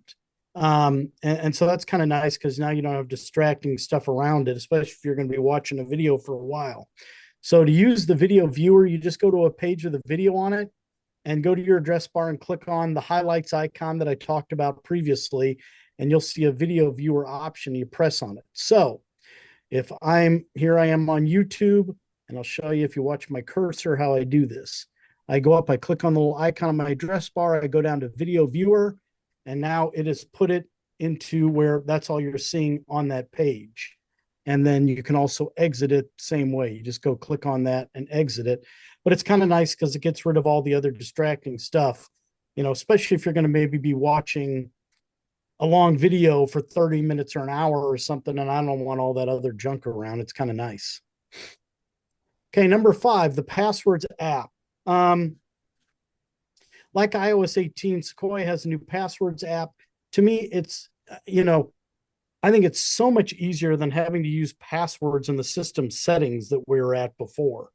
I know we were talking a little bit about this stuff before, and I've got a little video here about it. So for those of you who aren't too familiar with it, and this will kind of also help Ann, who was talking about asking questions about stuff before. So before macOS Sequoia, if you wanted to access all of your saved passwords, you had to go into your settings and then go into the saved passwords section, the keychain. But now in macOS Sequoia, we have a standalone application called Passwords, which is where all of your passwords and passkeys live. So this seems like a minor deal, but it's actually a really big deal. So this will show you all of your passwords and your passkeys at a glance. You could also see your Wi-Fi passwords at a glance. You can even go into here and set this as a QR code. So if you show, it will show the QR code to join the network. You have 2-factor authentication codes here as well. So this is essentially where everything lives now. And you also have your shared groups down here as well, which you could also add passkeys to shared groups groups now. So having passwords as a standalone application is fine. It's great. But if you want to make this a lot more convenient, if you go up to the passwords settings and then go to show passwords in menu bar, this will add this little key up to your menu bar, and this will make things a lot easier. Let me show you. So if I go to brandonbutch.com, for example, and I want to log in, if I go up to my menu bar up here, it will automatically detect that I'm on a website where I have a saved username and password, and it will suggest it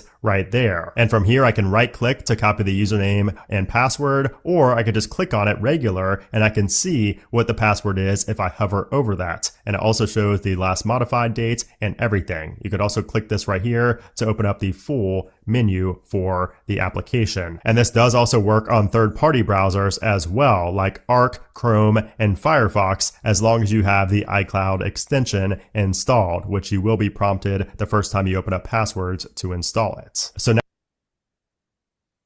So I find the Passwords app has a lot more flexibility. You know, we were talking earlier about using keychain, or I hated having to go into the system settings and use passwords instead. So I was really happy when they made this. I do keep that up on my menu bar like he suggested, and it's really nice, just easy access right there. It's down in the dock for mine. It automatically ended up in the dock. Yeah, it'll put the application there as well, but you can also put it right up on your menu bar if you want. If I might comment, when I first saw this and I used it, I thought, oh, what's Keychain doing? So I went to Keychain. There are big changes in Keychain. What you're used to seeing won't be there. Yeah, and the idea is to this new version. I think it was mentioned before that the idea is eliminating Keychain, but I don't know that it'll be ever fully eliminated. I think it'll just be eliminated for the user, but it'll be in the background working. All right, number 6, iPhone notifications. So if you want, like you saw in that video before, you can enable iPhone notifications on your Mac.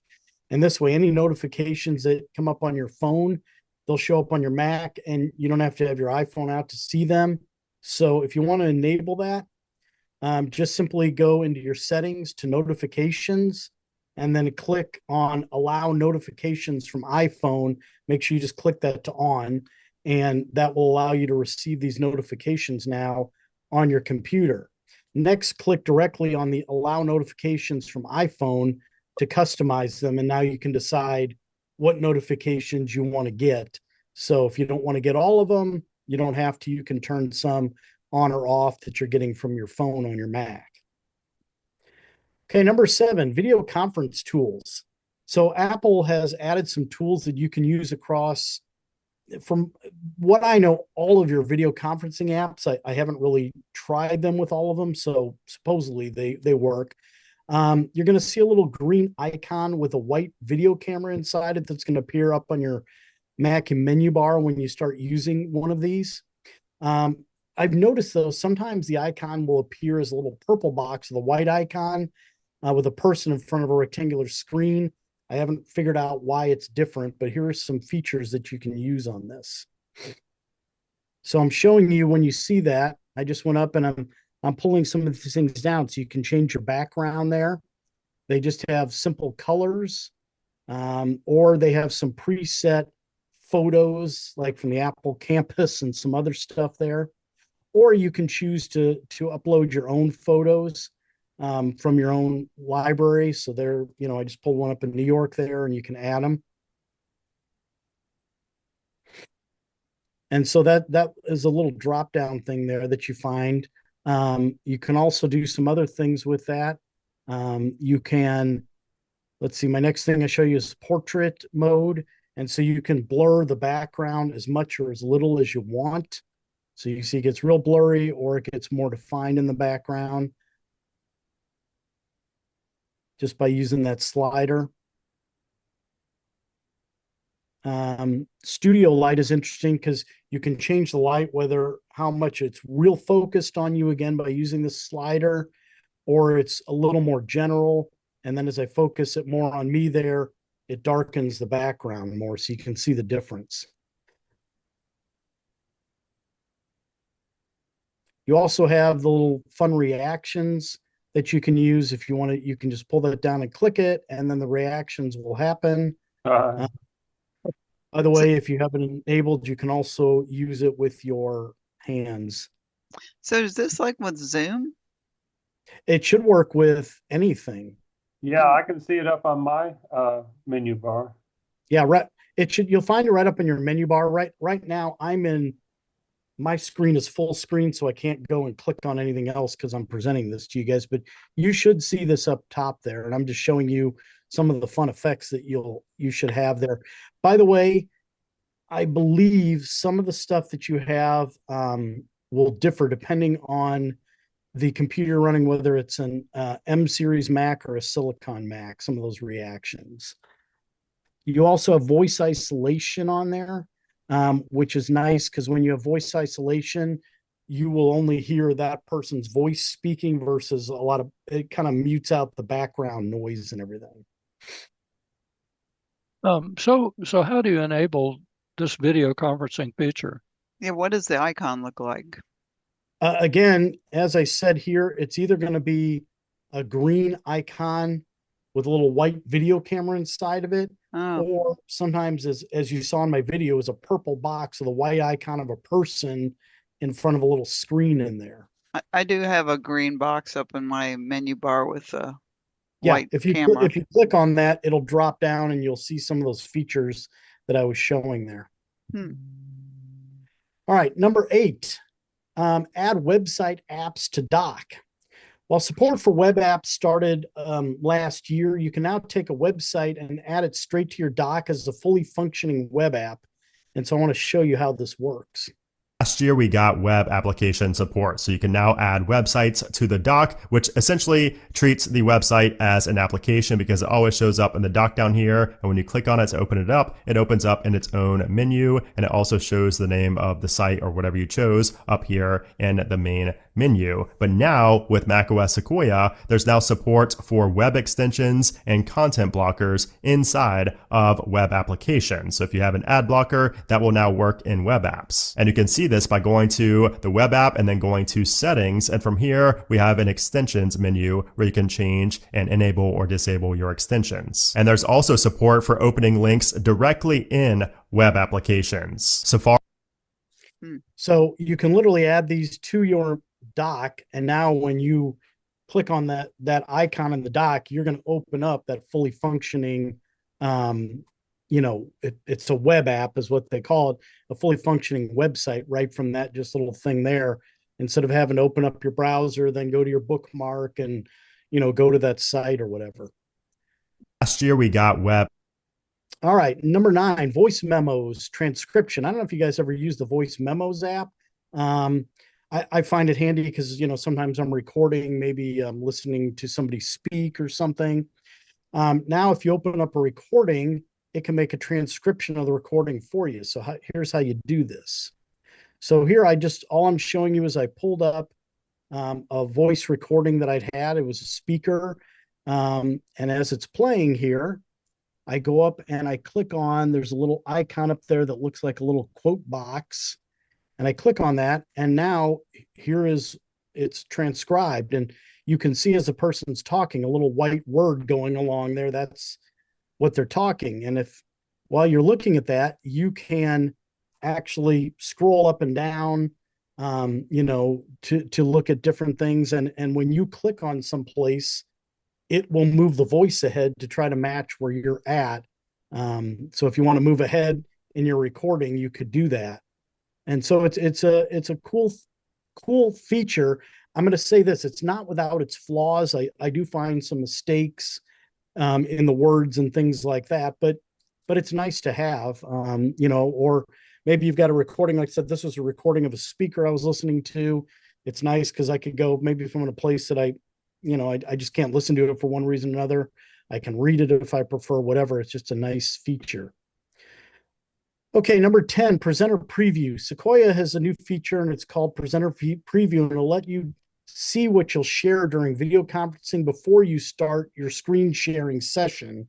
And it gives you more control over what you're sharing, so you're not just fumbling around in your desktop trying to find the right windows to share. It'll be a specific window. So what you're going to do is you just, open up FaceTime, Zoom, or any other conferencing app, start a video session.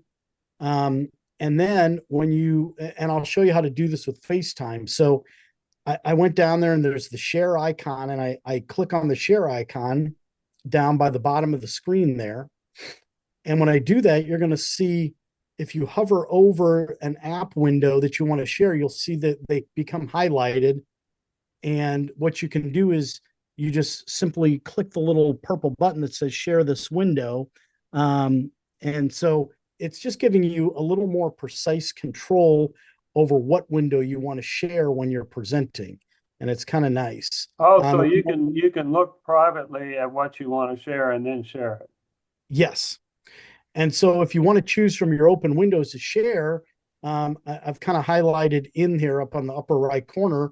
You can click there. If you click show all windows, it'll show you the different windows on your screen. And then you can just go and hover over the one and pick the one you want.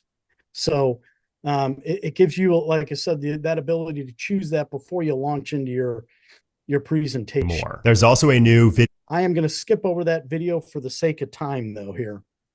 All right, number 11, iCloud system settings. The recent change to system settings on the Mac, it causes headaches for me. I don't know about the rest of you, but sometimes it's not easy to figure out where Apple decides to move things in settings. I'm always doing a search in settings rather than trying to find stuff, because Apple likes to throw stuff around and think that, oh, well, this is an improvement. And then we're all scratching our heads going, what did you do with this? With Sequoia, Apple's actually made it easier to access your iCloud account. Instead of going to your account name and then clicking on iCloud, you can now just go straight to iCloud. They've got it right there in your settings. So if I go up and I click and open click and open my settings here.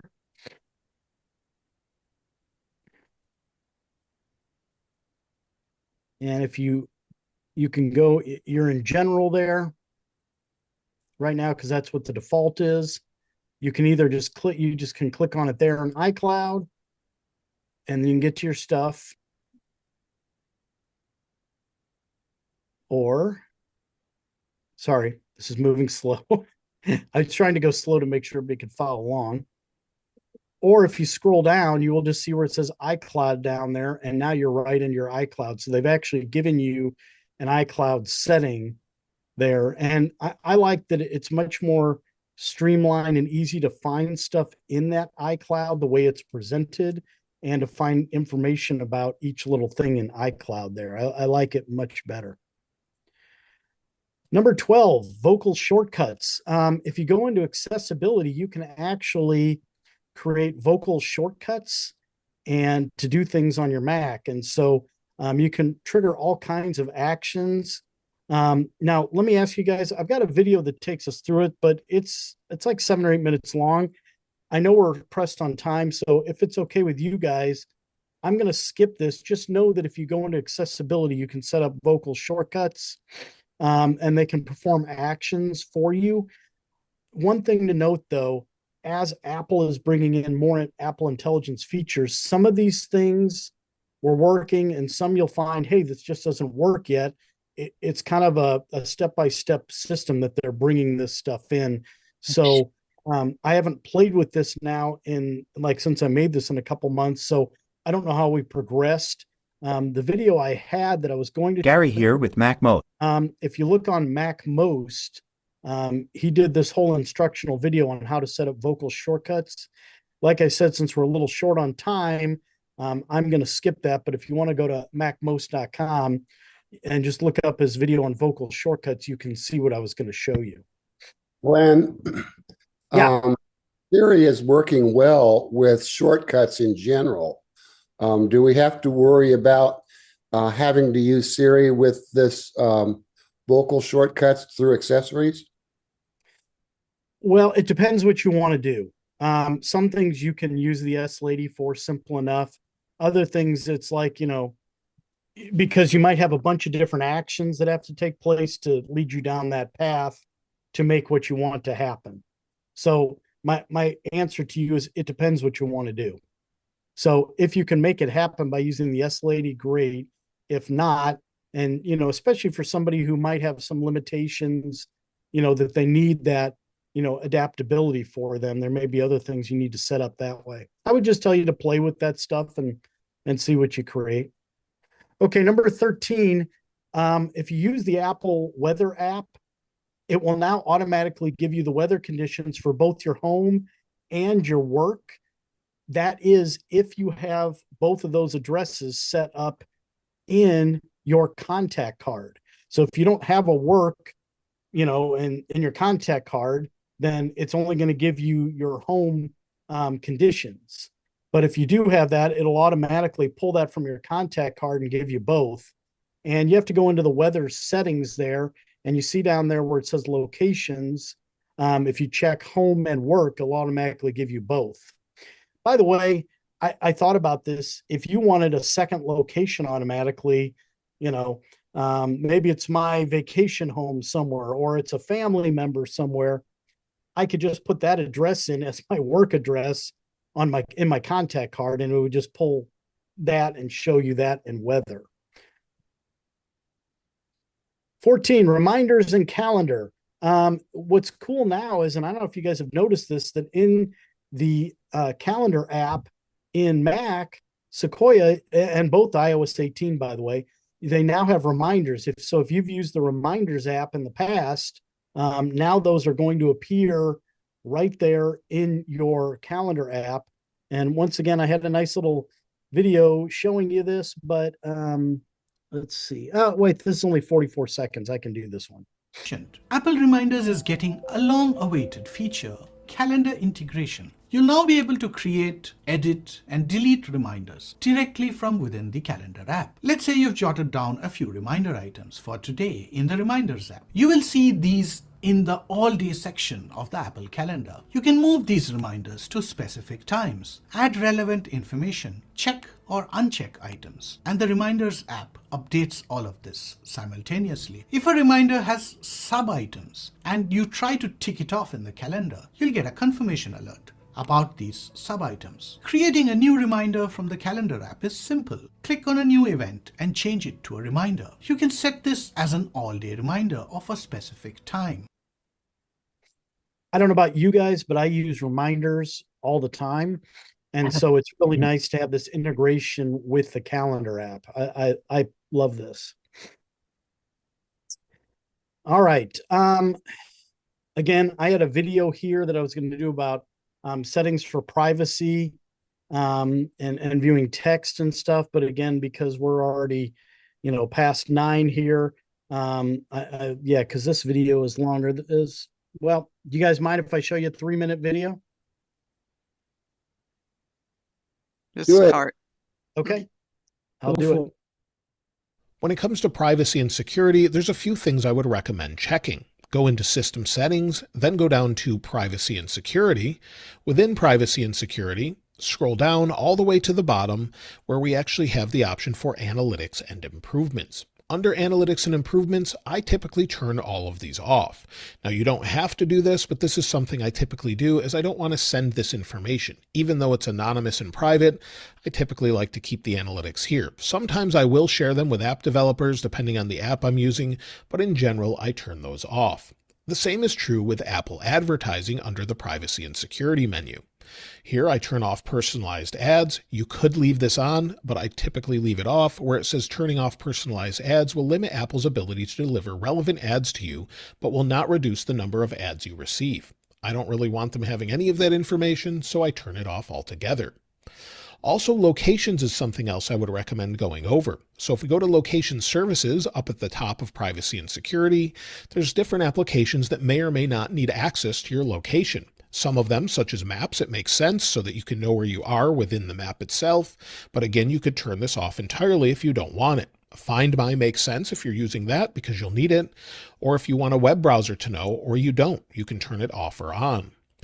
Go through every one of these system settings and turn it on or off based on what you're using. So if I don't want it in voice memos, I'll disable it.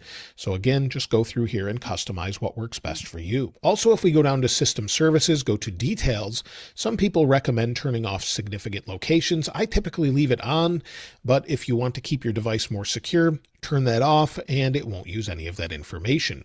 You can also see what has recently used your location if this is purple typically. So that's on the iPhone as well, but you can see the location icon in the control center when System Services request your location. Just like on an iPhone, I would recommend enabling this so you can see when something's using your location if you want more information about that.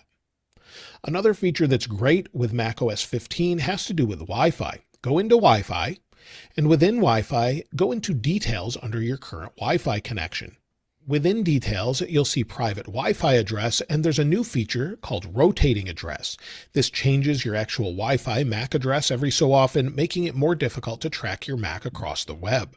So you can leave this to off or fixed, but I typically change it to rotating. If you find you're having issues maybe getting to websites, you may want to change this back, but typically it doesn't seem to interfere with that, at least for me. There's a feature I would recommend if maybe you need some larger text on the display, or you just want to see something clearly. Go into System Settings, go to Accessibility, and Apple has finally added hover text to the Mac. If we enable this, we'll enable hover typing as well. We can press the Command key to display a large text view of the item under the pointer. So we'll hold Command, and we should see something here. So there we go. As I'm moving the pointer, holding Command, you'll see it says hover text, hover typing, and then we can get a better view of what's actually here to make it easier to read. The same is true when maybe we go into a note. With a note, now I have the cursor blinking and I can say this is a new note. I am trying out hover text, and this shows you everything right on the screen in a much larger view, making it easier to see what you're typing. So if that's something that would be beneficial to you, I would recommend enabling this or at least trying it out. All right. And there you go. I know I was trying to get through that quickly because I knew we were short on time, but just some of the features in Sequoia. And again, by now, some of you guys have used these quite a bit. And because I think we're about, 3 months down the line now since Sequoia came out, something like that. Unfortunately, I didn't have time tonight to get into the tvOS stuff. There are some interesting things in there. I will just for my GAMUG people, I know I'll just push that down another month. And I also had a feature in there on some of the Apple TV shows this year. You can find Apple TV Plus stuff. All right. Thanks, Phil. Anybody have anything else? No, Glenn, thanks a lot. Hey, Glenn, where did you find some of those videos? I find them all over the place. You know, I typically scour the Apple news sites and stuff like that regularly. And so knowing that I'm going to be doing these presentations on a regular basis, I have a very large note of ideas for meetings, and I'm always throwing stuff on there. And then when I'm putting stuff together, I'm just, I find clips all over the place that I pull from. Well, for me, the fact that you prepared it several months before, I hadn't discovered all these things in Sequoia yet. So I'm really glad you did it. I mean, sometimes when something's really new, you just can't absorb it all at once. So oh no, these systems are so huge. And like the problem I had is that, in fact, I said to my wife before the meeting, I said, I better go look at these presentations because I created them months ago and now I got to remember what's in there. And so, that's the only bad part about doing that, waiting 2-3 months to do these. Yeah. You get to relearn it. I'm glad you got something out of it. And that's always my goal is to help everyone out, to get some things out of these. So, Jim, anything you want before Ron, Jim, anything you guys want to add before we wrap tonight? I think, later this month, we'll be having our coffee. I think John's going to set that up. I don't think he's shared the date yet, but we'll be back next month, and really do appreciate everybody coming, and hope to keep things moving along. Yeah, and Jim, I'll be in contact, Jim, about more collaborations. So for sure. And Jim, thanks for stepping up to be the prez. Yeah. Well, somebody needed to do it. Didn't want to see things fizzle out. Ron, you got anything before we sign No, off? just send me your files and I'll put it on the website. Yeah, Jim and Ron, I've already sent you the PDF for the goodies. If you'd like, I can make one for, I haven't done it yet. I'll make one for the Mac OS Sequoia one as well. And when I have videos, I always try to put the link for the videos in there somewhere. So that way, if it's a PDF, you'll know where to go. Okay. Sounds good. All right. All right. Good night, all. The PDF that you forwarded to me, sent me, I've already forwarded it to Robert so we could stick it on our website. All right, great. Okay. Take care, everyone. Yeah. Thank you. Bye bye bye. Bye bye. Bye bye bye.